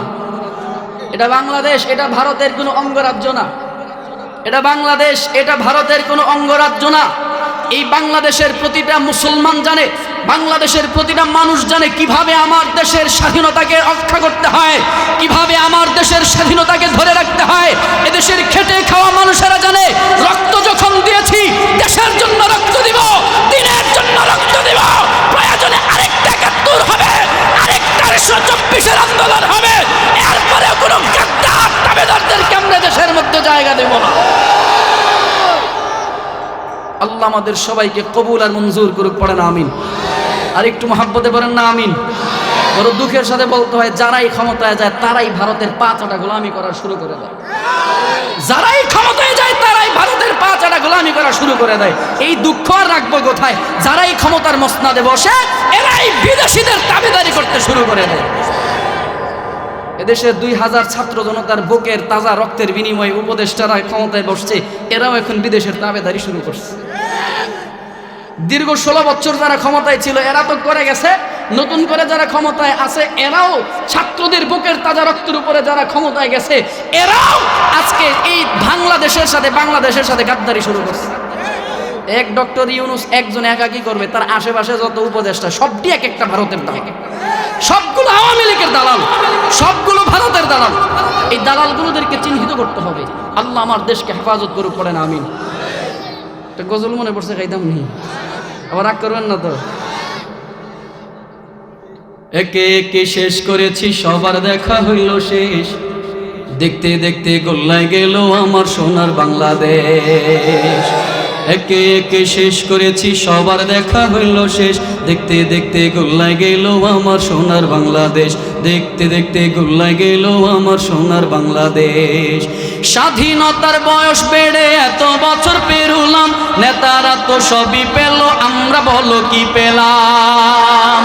স্বাধীনতার বয়স বেড়ে এত বছর পেরুলাম, নেতারা তো সবই পেল, আমরা বলো কি পেলাম? শান্তির লাগি কান্দা মরি, শান্তির কোথাও নাহি লেশ, দেখতে দেখতে গোল্লায় গেল আমার সোনার বাংলাদেশ, দেখতে দেখতে গোল্লায় গেল আমার সোনার বাংলাদেশ। যাদের হাতে যায় ক্ষমতা দেশ যেন বাপের ভিটা, রাখতে চেয়ে আর শুরু করে ভারতের পাচাটা। যাদের হাতে যায় ক্ষমতা দেশ যেন বাপের ভিটা, রাখতে চেয়ে আর শুরু করে বিদেশিদের পাচাটা। বিদেশিদের কথা মতো চালায় তারা নিজের দেশ, দেখতে দেখতে গোল্লায় গেল আমার সোনার বাংলাদেশ, দেখতে দেখতে গোল্লায় গেল আমার সোনার বাংলাদেশ। একে একে শেষ করেছি, সবার দেখা হইল শেষ, দেখতে দেখতে গোল্লায় গেল আমার সোনার বাংলাদেশ। কেউ দিল না সবাই নিল, আমরা যে কলুর বলদ, সারা বছর নেয় না খবর, নির্বাচনে খোদারা। এমন নেতা আছে না নাই? নির্বাচনের আগে নেতায় মাথার মধ্যে টুপি লাগায়, গায়ে পাঞ্জাবি লাগায়, আবার এরাই বড় বড় লেকচার দেয়, ফতুয়া দেয়, আলেমরা নাকি ধর্ম ব্যবসা করে। কে কি কথা ঠিক না? এরাই বড় বড় ফতুয়া দেয়, হুজুররা নাকি ধর্ম ব্যবসা করে। আমরা তো বলতে চাই, শোনো, যারা নির্বাচনের আগে মাথায় টুপি লাগাও আর গায়ে পাঞ্জাবি লাগাও, আবার নির্বাচনের পরে সেই টুপিকে লাথি মেরে ফেলায় দাও, আমরা বলতে চাই উলামায়ে কেরাম হুজুররা ধর্ম ব্যবসা নয়, যারা ধর্মকে পুঁজি করে জনগণের কাছে ভোট চায় এরাই হলো আসল ধর্ম ব্যবসায়ী। কেউ দিল না সবাই নিল, আমরা যে কলুর বলদ, সারা বছর নেয় না খবর, নির্বাচনে খুব দরদ। নির্বাচনের আগে নেতাই ধরে কত রকম বেশ, দেখতে দেখতে গোল্লায় গেল আমার সোনার বাংলাদেশ, দেখতে দেখতে গোল্লায় গেল আমার সোনার বাংলাদেশ। একে একে শেষ করেছি, সবার দেখা হইল শেষ, দেখতে দেখতে গোল্লায় গেল আমার সোনার বাংলাদেশ, দেখতে দেখতে গোল্লায় গেল আমার সোনার বাংলাদেশ। রাগ করছেন? এই জন্য কোত্থেকে কথা আসলো? যুবকদের কথা, যুবকদের কথা। নবীজি সাল্লাল্লাহু আলাইহি ওয়াসাল্লাম এর জন্য বললেন, যুবক যারা, তোমরা যুবকদেরকে, যৌবনকে কদর করতে শিখো, যৌবনের কদর করতে শিখো, যৌবনকে মূল্যায়ন করো, যৌবন কালকে দাম দাও, ইগতানিম গনিমত মনে করো, জওয়ানদেরকে গনিমত মনে করো, ইগতানিম গনিমত মনে করো। যৌবনের দাম দিবা, ইনশাআল্লাহ দুনিয়াতেও কামিয়াব, আখিরাতেও কামিয়াব হয়ে যাবা, যেমনি করে শরীফ ওসমান হাদি কামিয়াব হয়ে গেল। আল্লাহ কবুল আর মঞ্জুর করে, পড়েন আমিন। قال رسول الله صلى الله عليه وسلم, পয়গম্বর সাল্লাল্লাহু আলাইহি ওয়াসাল্লাম বলেন, পয়গম্বর এক নম্বর উপদেশ দিলেন, শাবাবাকা ক্বাবলা হারামিক, বান্দা তুমি তোমার যৌবনকালকে গনিমত মনে করো। বার্ধক্য আসার পূর্বে তুমি তোমার যৌবনকালটাকে কাজে লাগাও, নিয়ামত মনে করো। 2 নম্বরে পয়গম্বর বলেন ওয়াসিহ্হাতাকা ক্বাবলা সাকামিক। 2 নম্বরে পয়গম্বর বলেন অসুস্থতা আসার পূর্বে তুমি তোমার সুস্থতাকে গনিমত মনে করো, নিয়ামত মনে করো। قال رسول الله صلى الله عليه وسلم ওয়াসিহ্হাতাকা ক্বাবলা সাকামিক। অসুস্থতা হয়ে যাওয়ার পূর্বে তুমি তোমার সুস্থতার জীবনকে গনিমত মনে করো। অসুস্থ হয়ে যাওয়ার পূর্বে সুস্থতার জীবনটাকে কাজে লাগাও। অসুস্থ হয়ে গেলে তখন আফসোস করবা, হায় রে সুস্থ থাকতে কত ভালো ছিলাম, সুস্থ থাকতে কত সুন্দর ছিলাম। যখন অসুস্থ হয়ে যাইবা তখন বুঝবা সুস্থতার কেমন দাম ছিল, সুস্থতার কেমন কদর ছিল। জানো কি বন্ধু, জানো আরেকটু বাস্তবতা বোঝার জন্য যদি তোমাদেরকে বলা হয়, এই যে মাদায়ার পাশেই তো কত হসপিটাল রয়েছে, চান্দিনাতে কত হসপিটাল রয়েছে, কুমিল্লা শহরের মধ্যে কত হসপিটাল রয়েছে। এই মাঝে মাঝে এই হসপিটালগুলোর মধ্যে মাঝে মাঝে সফর করবা, হসপিটালগুলোর মধ্যে যাবা। হসপিটালের মধ্যে গিয়ে দেখবা কত মানুষের হাত নাই, কত মানুষের পা নাই, কত মানুষের জবান নাই, কত মানুষের নজর নাই, চক্ষু নাই, কত মানুষের পা নাই, কত মানুষের পেটে সমস্যা, কত মানুষের মাথায় সমস্যা। এই বন্ধু আর একটু সহজ করে বোঝাবার জন্য যদি বলতে হয়, যেই মানুষটা জবান দিয়ে কথা বলতে পারে না, ওই মানুষটার কাছে গিয়ে যদি তুমি অপশন দাও, বলে তোমার সামনে 2টা অপশন রাখা হলো, এক পাশে রাখা হলো তোমার জবানের স্মৃতিশক্তি, এক পাশে রাখা হলো তোমার জবানের শক্তি, কথা বলতে পারবা, আরেক পাশে রাখা হলো তোমার জন্য 5 কোটি টাকা। বান্দা তুমি যদি টাকা গ্রহণ করো তো আর জীবনে কোনোদিন কথা বলতে পারবা না, আর যদি তুমি জবানটাকে গ্রহণ করে নাও তাহলে আর কখনো এই 5 কোটি টাকা আর পাবা না। এই বান্দা তুমি কোনটা গ্রহণ করবা? আমি বিশ্বাস করি যেই মানুষটা কোনোদিন মুখে কথা বলতে পারে নাই, এই মানুষটা বলবে আমার টাকা লাগবে না, জবান দরকার। কারণ এই জবান দিয়া মাকে কোনোদিন মা বলে ডাকতে পারি না, বাবাকে কোনোদিন বাবা বলে ডাকতে পারলাম না, ভাইকে কোনোদিন ভাই বলে ডাকতে পারি নাই, বোনকে কোনোদিন বোন ডাকতে পারলাম না। দিলের এই আবেগগুলো, মনের দিলের কথাগুলো কখনো জবান দিয়ে প্রকাশ করার সুযোগ পাইলাম না। আমার টাকা লাগবে না, টাকা দরকার নাই, টাকা লাগবে না, আমার জবান দরকার, আমি মালিকের এই নেয়ামত জবানটাকে চাই। অনুরূপভাবে যেই মানুষটা কোনোদিন চোখে দেখে নাই, ওই মানুষটার কাছে গিয়ে যদি অপশন দেন, আপনার জন্য এক পাশে রাখা হলো আপনার চোখের জ্যোতি, চোখের আলো, আরেক পাশে আপনার জন্য রাখা হলো 5 কোটি টাকা, কোনটা নিবেন? টাকা নিলে আর কোনোদিন চোখের আলো দেখতে পারবেন না, চোখের আলো নিলে আপনি আর টাকা পাবেন না, কোনটা নেবেন? আমি বিশ্বাস করি এই মানুষটা বলবে আমার টাকা লাগবে না, চোখের আলো দরকার। কারণ কোনোদিন মাকে দেখলাম না, কোনোদিন বাবাকে দেখি নাই, যেই মা বাবার উসিলায় দুনিয়ায় আসলাম, এই মা বাবাকে কোনোদিন দেখলাম না, কোনোদিন ভাইকে দেখলাম না, বোনকে দেখলাম না, বন্ধুকে দেখলাম না। আমার মালিক কত সুন্দর করে এই দুনিয়াটাকে সাজাইলেন, সুন্দর করে দুনিয়াটা বানাইলেন, ওই মালিকের দুনিয়াটা কোনোদিন দেখি না।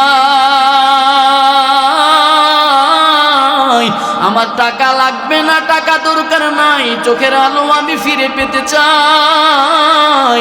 ওরে বন্ধুরা জানো, অনুরূপ ভাবে যেই মানুষটার হাত নাই, যেই মানুষের পা নাই, যেই মানুষটা অসুস্থ হয়ে যাবে, ওই মানুষটার কাছে গিয়ে যদি অপশন দেন টাকা নেবেন নাকি আপনি সুস্থতা নেবেন, আমি বিশ্বাস করি মানুষটা বলবে আমার টাকা দরকার নাই, আমার সুস্থতা দরকার। বাস্তব প্রমাণ শোনো, ওই যে 2019 সালে যখন করোনা হয়ে গেল, ওই করোনার সময় এস আলম গ্রুপের মালিক দুনিয়া থেকে বিদায় হয়ে গেল। ওই এস আলম গ্রুপের মালিক মৃত্যুর আগ মুহূর্তের সময় কি বলেছিল জানো? ওই এস আলম গ্রুপের মালিক বলেছিল দুনিয়ার সবচেয়ে নামি দামি যে ডাক্তারগুলো ছিল, বাংলাদেশের নামি দামি ডাক্তারগুলোদেরকে বলে ডাক্তারেরা শোনো, আমার টাকার অভাব নাই, আমার সম্পদের অভাব নাই, আমার ইজ্জতের অভাব নাই, আমার কদরের অভাব নাই, আমার সম্পত্তির অভাব নাই, আমার সব সম্পদ আমি তোমাদের নামে লিখে দিব, সব সম্পদ আমি তোমাদেরকে দিয়ে দিব। আমার সব টাকা নিয়ে যাও, আমার বাড়ি গাড়ি নিয়ে যাও, আমার ধন দৌলত নিয়ে যাও, বিনিময়ে আমাকে একটু স্বাভাবিকভাবে নিঃশ্বাস গ্রহণ করতে দাও। জানো কি বন্ধু, জানো দুনিয়ার এই সব বাড়ি গাড়ির উসিলাতেও সে সুস্থ স্বাভাবিক জীবনে আর ফিরতে পারলো না। এস আলম গ্রুপের মালিকটা দুনিয়া থেকে বিদায় হয়ে গেল, দুনিয়ার সব সম্পত্তি দেওয়ার পরেও সে আর সুস্থ স্বাভাবিক হতে পারলো না। এই জন্য বন্ধুরা আমার, জানো এই সুস্থতা বড় দামি একটা নেয়ামত, বড় দামি একটা ব্যাপার। আজকে তুমি আর আমি সুস্থ আছি, আগামীকালকেই সুস্থ নাও থাকতে পারি। আজকে তুমি আর আমি ভালো আছি, আগামীকালকেই ভালো নাও থাকতে পারি। এই জন্যই পয়গম্বর বলেন, ওয়াসিহ্হাতাকা ক্বাবলা সাকামিক, অসুস্থ হয়ে যাওয়ার পূর্বে তুমি তোমার সুস্থতাকে কদর করো। অসুস্থ হয়ে যাওয়ার পূর্বে তুমি তোমার সুস্থতার জীবনটাকে মূল্যায়ন করো। ইগতানিম, গনিমত মনে করো, নেয়ামত মনে করো, গনিমত মনে করে এই জীবনটাকে, এই সুস্থতার জীবনটাকে মাওলার ইবাদতের জন্য কাটায়া দাও। অসুস্থ হয়ে গেলে ইবাদত বড় কঠিন হয়ে যাবে। ওই যে হযরত আইয়ুব আলাইহিস সালাতু ওয়াস সালাম অসুস্থ ছিলেন। কেমন অসুস্থ ছিল? হাতের মধ্যে, পায়ের মধ্যে, শরীরের মধ্যে পোকা, কীড়া ধরছে, কীড়া। ওই কীড়ার কারণে তিনি নামাজ পড়তে পারে না, ইবাদত বন্দেগী করতে পারে না, উঠা বসতে পারে না, দাঁড়াইতে পারে না, শুয়ে শুয়ে মালিকের কাছে জিকির করতো, শুধু জিকির করতো। জিকির ব্যতীত অন্য কোনো ইবাদত এই আল্লাহর বান্দা করতে পারতো না। জবানের মধ্যে পোকা নাই, এজন্য জিকির করতো আল্লাহ আল্লাহ আল্লাহ। মালিককে ডেকে ডেকে জিকির করতো, মালিকের জিকির করতো, মালিককে স্মরণ করতো। কিন্তু যেই জিহ্বাটার মধ্যেও যখন পোকা চলে আসলো, জিহ্বাটার মধ্যেও যখন অসুস্থ হয়ে গেল, আইয়ুব আলাইহিস সালাম চোখের পানি ছেড়ে দিয়ে কাঁদে আর বলে, আল্লাহ, দাঁড়াইয়া ইবাদত করতে পারি নাই, কষ্ট ছিল না। বসে ইবাদত করতে পারি নাই, কষ্ট ছিল না। হাত পা শরীর লাগতে পারি নাই, কষ্ট ছিল না। কারণ জবান দিয়ে অন্তত তোমাকে ডাকতে পারতাম। কিন্তু আজকে আমার জবানের মধ্যেও তুমি অসুস্থতা দিয়ে দিলা, কীড়া দিয়ে দিলা, পোকা দিয়ে দিলা। আল্লাহ, চাইলেও এই জবান দিয়ে আমি আর তোমার ইবাদত করতে পারি না, তোমাকে ডাকতে পারি না। আল্লাহর কাছে চোখের পানি ছেড়ে ছেড়ে দিল দিয়ে কাঁদে আর বলে, আল্লাহ,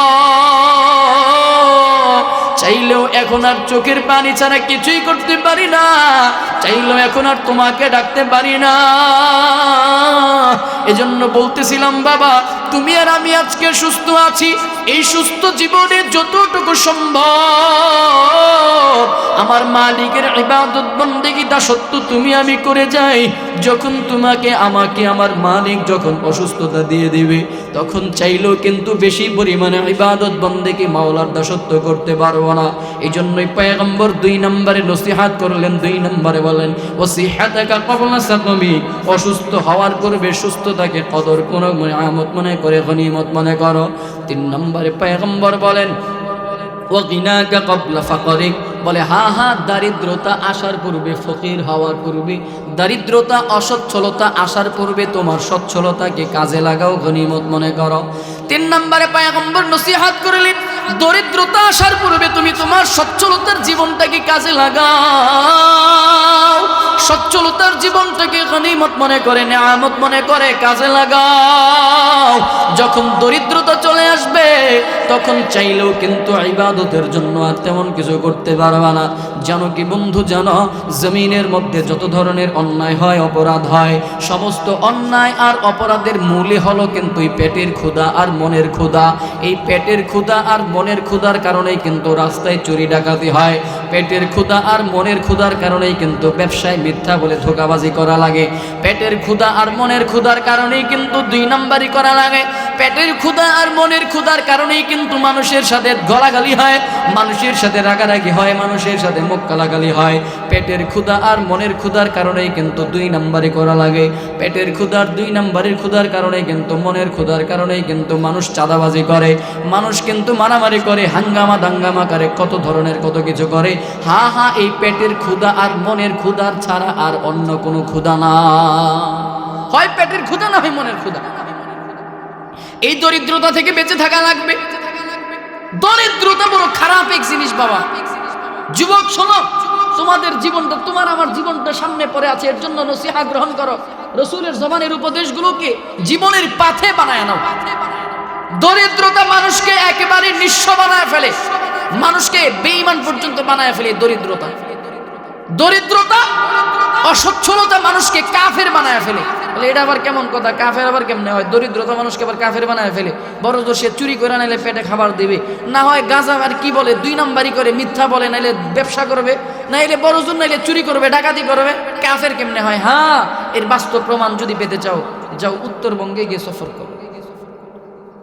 বাস্তব প্রমাণ যদি দেখতে চাও, উত্তরবঙ্গে যাও, ঠাকুরগাঁও, দিনাজপুর, পঞ্চগড়, কুড়িগ্রামের দিকে যে সফর করো, রংপুর, ওই দিকে সফর করে দেখো। মানুষগুলো এই অসচ্ছলতার কারণে নিজেদের ঈমান বিক্রি করে দিচ্ছে। এই দরিদ্রতার কারণে ঈমান ছেড়ে দিচ্ছে, ঈমান বিক্রি করে দিচ্ছে। কেমনে? খ্রিস্টান মিশনারির সেই লোকেরা, খ্রিস্টানেরা টাকা দিয়া দিয়া এই দরিদ্র মানুষগুলোকে ইসলাম ধর্ম থেকে ফিরিয়ে দিতেছে। ওই কাদিয়ানি সম্প্রদায়ের কাদিয়ানরা এই টাকার বিনিময়ে, টাকার প্রলোভন দেখায়া দেখায়া এই ইসলাম থেকে মানুষদেরকে ফিরায় রাখতেছে, ইসলাম থেকে মানুষগুলোকে ফিরায় দেয়।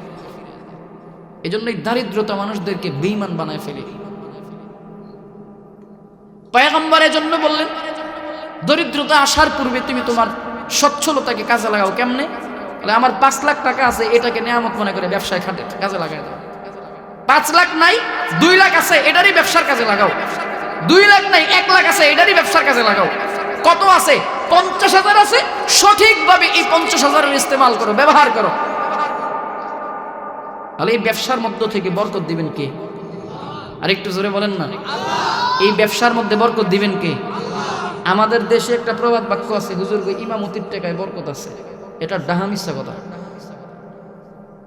এটা একেবারে মিথ্যা কথা। একটা বরকত আছে, আমি অস্বীকার করি না, বরকত আছে, কিন্তু এটা বরকত না, বরঞ্চ এটা আল্লাহর অনুগ্রহ, আল্লাহর দয়া।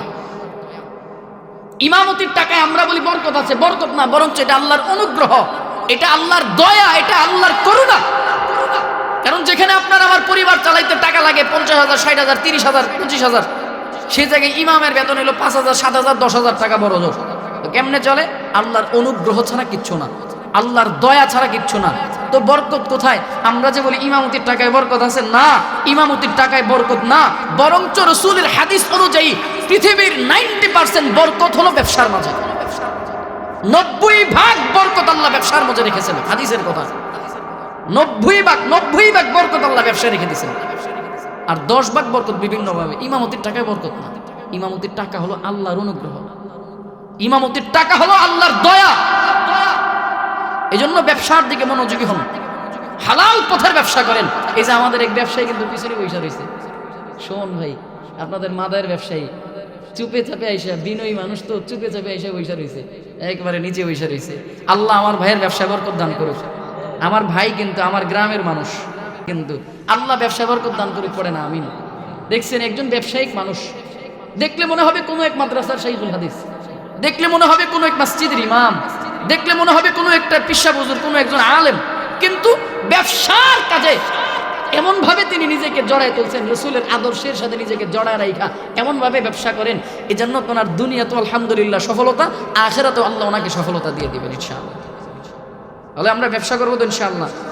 দরিদ্রতা থেকে বেঁচে থাকার জন্য আমার যতটুকু আছে ততটুকু দিয়ে ব্যবসা করব। রাজি আছেন ইনশাআল্লাহ? হালাল পথে না হারাম পথে? বলে না, হালাল পথে না হারাম পথে? আমি কিন্তু কাংসুকের জন্য বলছি না, এটা আপনাদের জন্য উপদেশ, আমার উপদেশ না। আমার মতো পাপী নাখান্দা, আমার মতো পচা গান্দা বাসির জবানের উপদেশ না। এই উপদেশগুলো পৃথিবীর শ্রেষ্ঠ মানব সাইয়্যিদুল আম্বিয়া মুহাম্মদুর রাসূলুল্লাহ সাল্লাল্লাহু আলাইহি ওয়াসাল্লাম জবানের উপদেশ। এজন্য পয়গম্বর বললেন, 3 নম্বরে পয়গম্বর নসিহত করলেন, ওয়া গিনাকা ক্বাবলা ফাতারিক। দরিদ্রতা আসার পূর্বে তুমি তোমার সচ্ছলতার জীবনটাকে কাজে লাগাও। দরিদ্রতা আসার পূর্বে তুমি তোমার এই সচ্ছলতার জীবনটাকে গনিমত মনে করে, নিয়ামত মনে করো। 4 নম্বরে পয়গম্বর নসিহত করলেন, ওয়া ফারাগা ক্বাবলা শুগলি। বাবা বেশি সময় আর কষ্ট দিব না, 10 থেকে 20 মিনিট সময় আমাকে দিবেন, সর্বোচ্চ 10 মিনিট সময়। রাসূলের আর 2টা উপদেশ রয়ে গেছে, এই 2টা উপদেশের ব্যাপারে আপনাদেরকে বলে তারপরে আলোচনা শেষ করে দিব।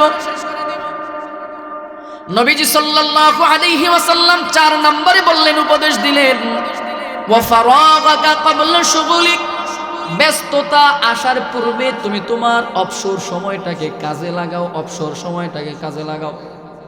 দুনিয়ার লাইনের উদ্ধৃতি আর দেব না, এবার আখিরাতের লাইনের উদাহরণ টানবো আপনাদের জন্য। পয়গম্বর বলেন অবসর সময়টাকে কাজে লাগাইবা। কেমন করে কাজে লাগাইবা? বলে মালিকের ইবাদতের মাধ্যমে কাজে লাগাও। দুনিয়ার লাইনে কাজ করো, দুনিয়ার কাজ করো, কোনো সমস্যা নাই, কিন্তু জবানটাকে ব্যস্ত রাখো আল্লাহর জিকিরের মাধ্যমে, জবানটাকে ব্যস্ত রাখো রাসূলের দরুদ ও সালামের মাধ্যমে, জবানটাকে ব্যস্ত রাখো মালিকের শাকের বান্দা হয়ে। এজন্য বন্ধু আমার জানো, যখন ব্যস্ত হয়ে যাইবা তখন এই অবসর সময়গুলোকে আর পাবা না। ব্যস্ততা আর অবসর সময়ের পয়গম্বর বলেন অবসর সময় ব্যস্ততা আসার পূর্বে তোমার অবসর সময়টাকে তুমি কাজে লাগাও। জানো কি বন্ধু, জানো মানুষগুলো, পৃথিবীর প্রতিটা মানুষই একদিন আফসোস করবে, কেন দুনিয়ায় থাকতে, কেন আর একটু ইবাদত বন্দেগী দুনিয়ায় থাকতে করলাম না। আল্লাহ পাক রব্বুল আলামিন হাসরের ময়দানে মাহশারে আল্লাহ তাআলা পৃথিবীর সমস্ত মানুষদেরকে দুইটা দলে বিভক্ত করে দিবেন। আমার কথা নয়, আল্লাহ তাআলা সূরা হুদের 105 নম্বর আয়াতে কারিমার মধ্যে জানায়া দেন, ইয়াউমা ইয়াতি লা তাকাল্লামু নাফসুন ইল্লা বিইذনি ফামিনহুম শাকিয়্যুন ওয়া সাঈদ। আল্লাহ বলেন এমন একটা দিন আসবে, এমন একটা সময় আসবে, লা তাকাল্লামু নাফসুন ইল্লা বিইذনি, কেউ কোনো কথা বলতে পারবে না, কেউ কোনো কথা বলার সাহসও করবে না। আল্লাহর অনুমতি ছাড়া, আল্লাহর অনুমতি ব্যতীত কেউ কোনো কথা বলবে না। ওই দিনটা কেমন হবে জানো? আল্লাহ তাআলা জানায়া দেন ফামিনহুম শাকিয়্যুন ওয়া সাঈদ। ওই দিন মানুষগুলো দুইটা দলে বিভক্ত হয়ে যাবে। একটা দল হবে শাকিয়ুনের অন্তর্ভুক্ত, আরেকটা দল হবে সাঈদের অন্তর্ভুক্ত। বলে শাকিয়ুন কারা? যারা হবে পোড়া কপাইলা, যারা হবে দুর্ভাগা, যারা হতভাগা, যারা দুর্ভাগা, এরা হবে শাকিয়ুনের অন্তর্ভুক্ত। এক কথায় এরা হবে জাহান্নামী। আর সাঈদ হবে কারা?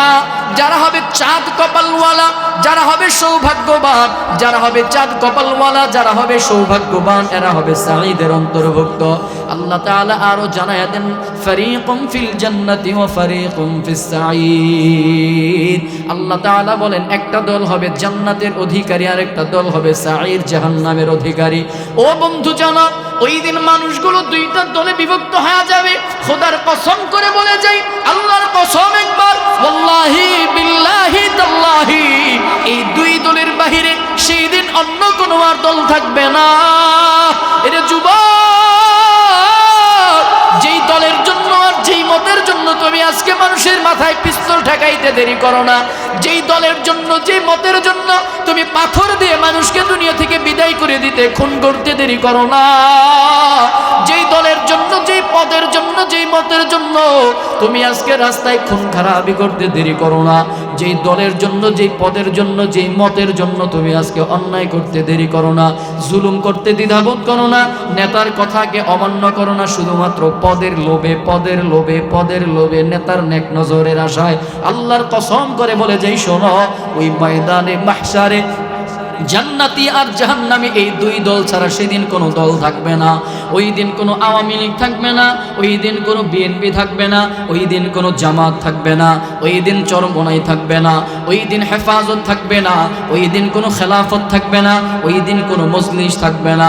ওই দিন থাকবে শুধুমাত্র দুইটা দল। একটা দল হবে সাঈদ, আরেকটা দল হবে শাকী। একটা দল হবে জান্নাত, আরেকটা দল হবে জাহান্নাম। এই জান্নাতি যারা, জানো কি বন্ধু, জানো তারা আফসোস করবে, জাহান্নামী যারা তারা আফসোস করবে, জান্নাতি যারা তারাও আফসোস করবে। বলতে পারেন জাহান্নামীরা আফসোস করবে জাহান্নামে যাওয়ার কারণে, কিন্তু জান্নাতি যারা তারা কি জন্য আফসোস করবে? শোনের বন্ধু শোনো, মনোযোগ দিয়ে একটু 8-10টা মিনিট সময় আমাকে দিবা। জান্নাতি যারা তারা কেন আফসোস করবে জানো? যারা জান্নাতি ফয়সালা হয়ে যাবে, ওই জান্নাতের ফয়সালা হয়ে যাওয়ার পরেও জান্নাতীরা কেন আফসোস করবে জানো?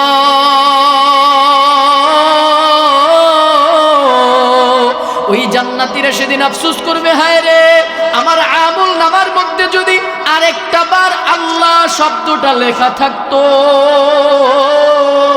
আমার আমল নামার মধ্যে যদি আর 2টা রাকাত নামাজ যদি একটু বেশি থাকতো, আমার আমল নামার মধ্যে যদি আর একটা রোজা যদি বেশি থাকতো, আমার আমল নামার মধ্যে যদি আর একটু তেলাওয়াত যদি বেশি থাকতো, একটা বার আল্লাহ শব্দ বেশি থাকলে জান্নাতে আবার মাকামটা আরো বেড়ে যেত।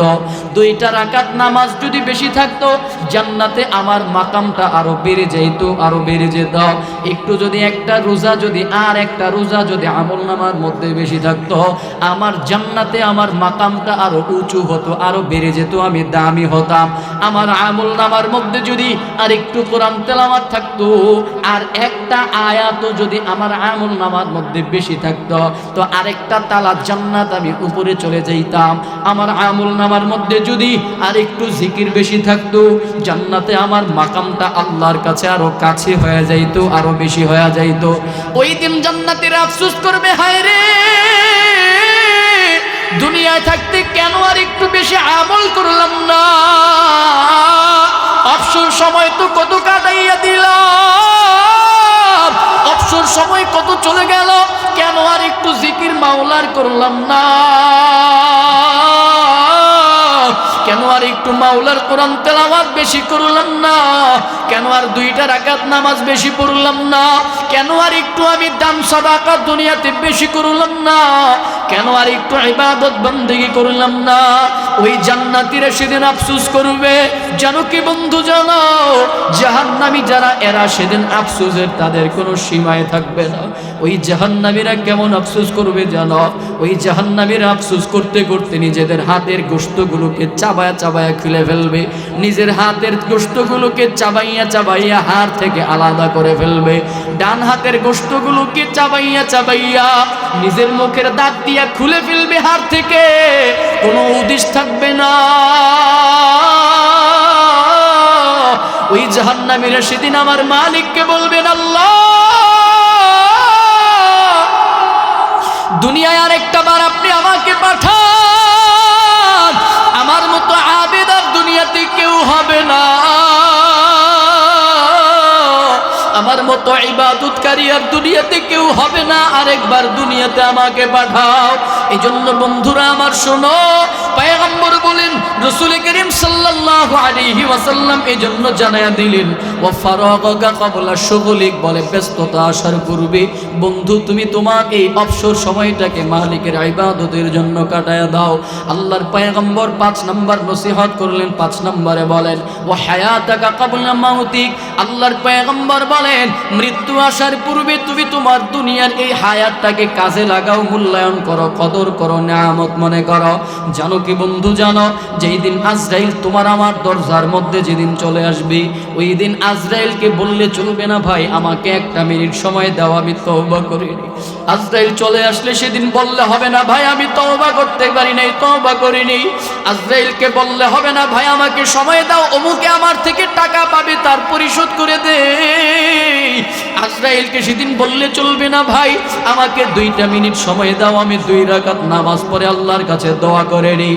জানো কি বন্ধু, জানো, যেই দিন আজরাইল তোমার আমার সামনে চলে আসবে, দুনিয়া দুনিয়ার মতো চলতে থাকবে, ভাই ভাইয়ের মতো চলতে থাকবে, বোন বোনের মতো চলবে, মা বাবা মা বাবার মতো পড়ে থাকবে, আত্মীয় স্বজন স্ত্রী সন্তান স্ত্রী সন্তানের মতো থাকবে, কিন্তু তোমাকে আমাকে দুনিয়া থেকে বিদায় হওয়া লাগবে, দুনিয়া থেকে চলে যাওয়া লাগবে। আজরাইল যখন জানটা কবজ করে ফেলবে, জানো কি বন্ধু, জানো, যেই বিবির জন্য তুমি আমি বড় পাগল, ওই বিবি কিন্তু তোমাকে আমাকে একা একা পাহারা দেবে না, সন্তানদেরকে ডাইকে ডাইকে বলবে, সন্তানেরা তোর বাবার লাশটাকে পাহারা দে, আমি একা থাকতে পারি না, ভয় লাগে, বড় ভয় হয়। জানো কি বন্ধু আমার, জানো, রাতের বেলা যদি মারা যাও, তোমাকে ঘরের মধ্যে রাখবে না, উঠানের মধ্যে বাহির করে নিয়ে আসবে,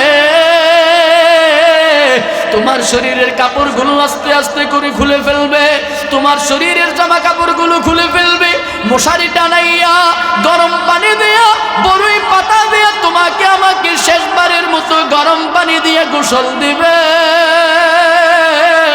ওই খাটিয়ার মধ্যে উঠাইয়া মসজিদের এলাকার মধ্যে, মিনারার মধ্যে, মসজিদের মহল্লার মধ্যে আজান হয়ে যাবে, ঘোষণা হয়ে যাবে অমুকের সন্তান অমুক দুনিয়া থেকে বিদায় হয়ে গেল। ওই দিন তোমাকে আমাকে কেউ আর নাম ধরে বলবে না যে মাসুম বলে ডাকবে না। ওই দিন বলবে এটা মাসুম না, বরঞ্চ এটা মাসুমের লাশ, এটা মাসুমের লাশ। ওই দিন বলবে না এটা সুমন, বলবে এটা সুমনের লাশ। ওই দিন বলবে না এটা অমুক, এটা অমুকের লাশ। নাম ধরে আর কেউ ডাকবে না। ওই দিন তোমাকে আমাকে শেষবারের মতো গোসল দিয়া খাটিয়ার মধ্যে উঠাইয়া জানাজা দেওয়া হবে, 4 তাকবীরের সহিত জানাজা দিয়া পারাইয়া পারাইয়া তোমাকে আমাকে কবরের মধ্যে দিয়ে রাইখা আসবে। জানো কি বন্ধু, জানো ওই দুনিয়ার মানুষগুলো যাদেরকে তুমি আপন কলিজার বন্ধু মনে করতা,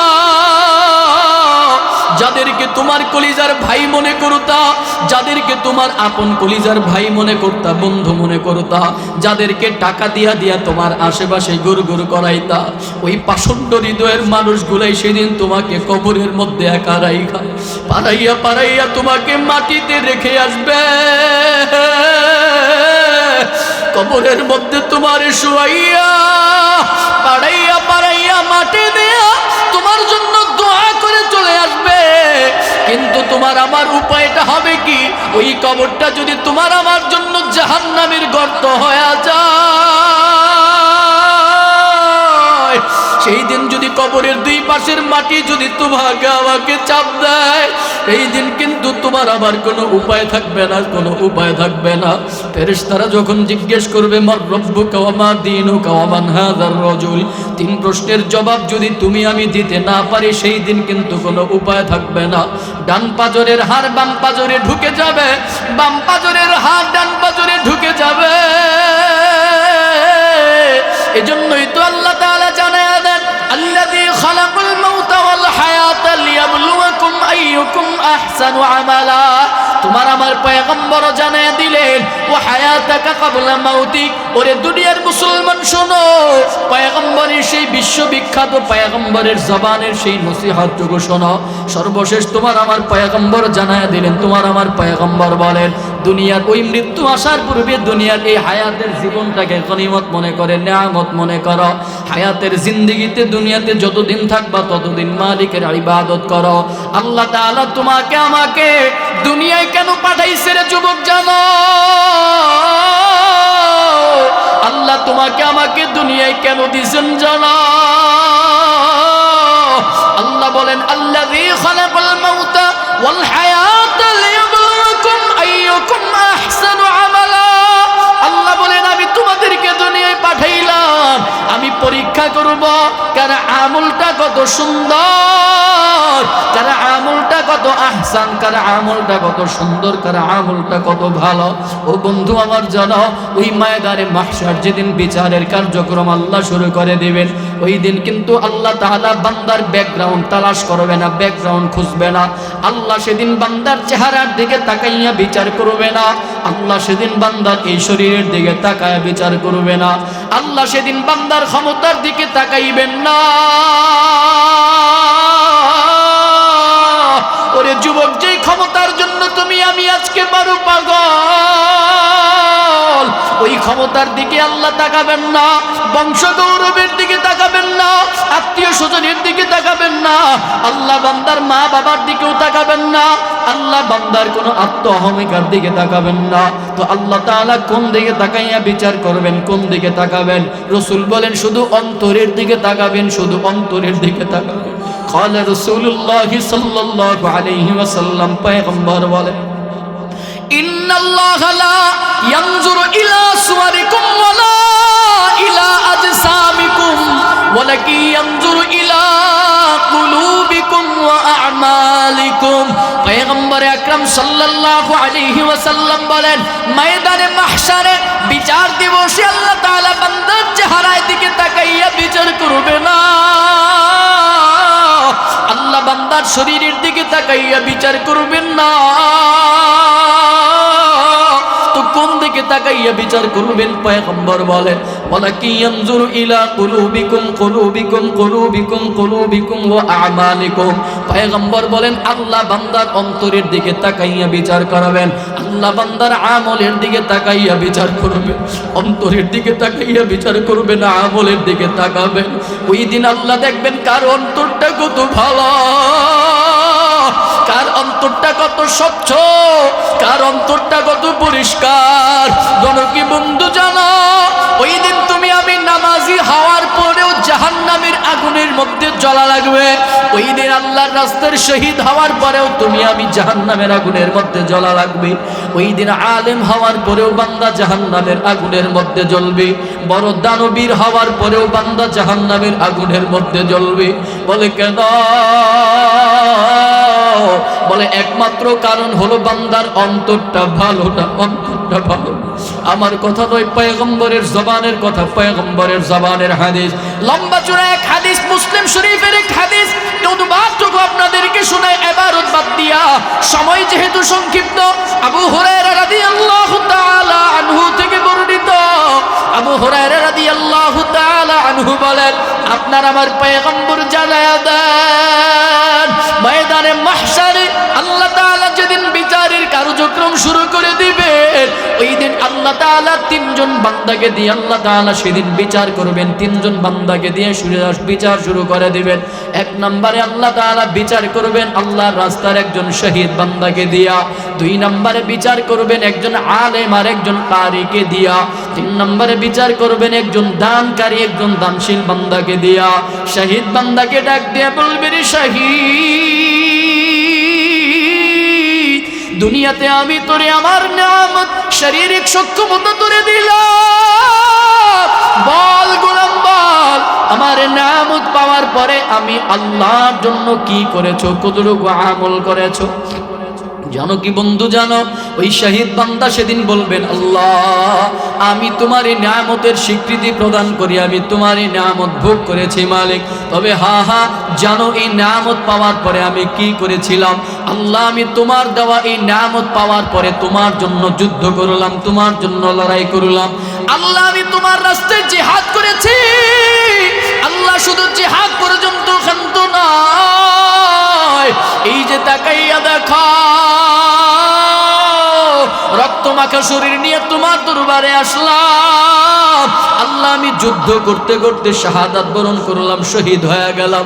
আল্লাহ বলবেন বান্দা কার জন্য করেছো?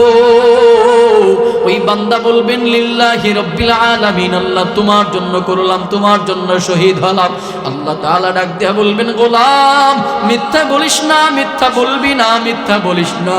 এরে বান্দা মিথ্যা বলিস না, তুই দুনিয়াতে যুদ্ধ করেছো ঠিক, দুনিয়াতে শাহাদাত বরণ করেছো ঠিক, তবে আমার জন্য নয়।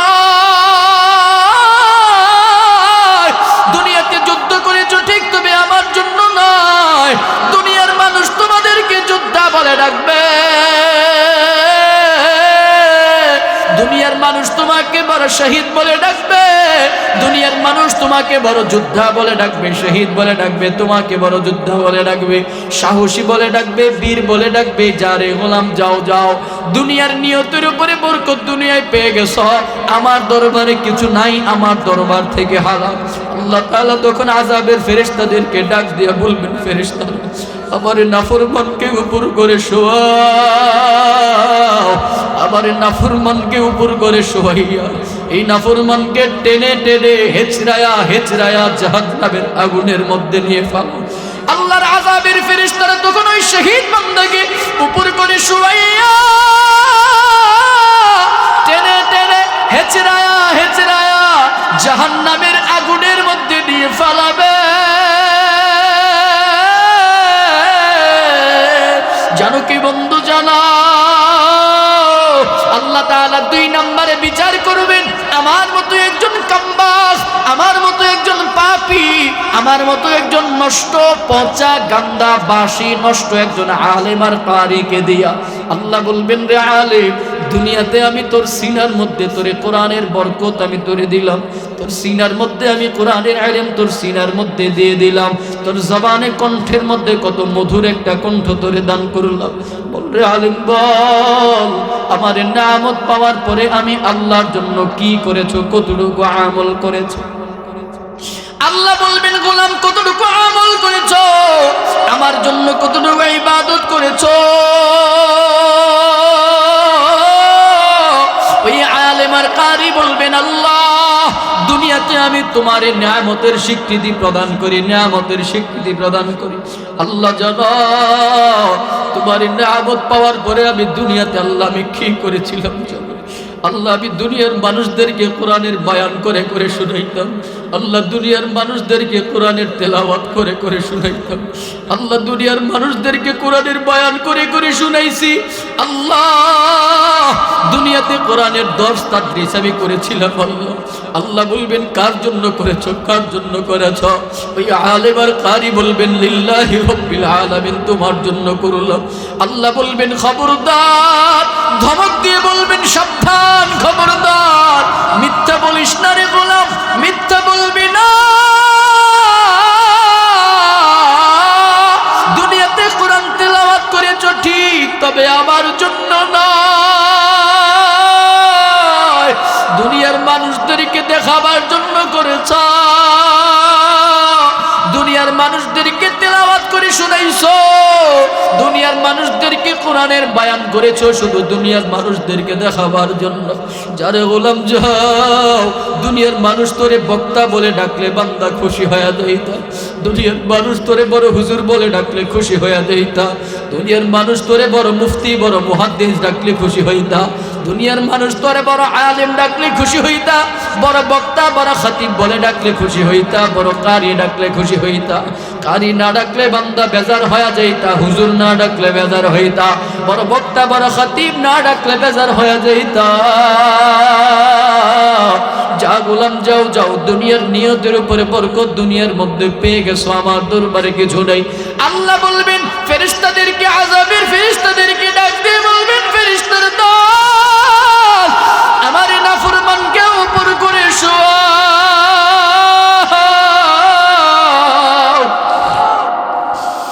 এই নাফরমানকে উপর করে শোয়াইয়া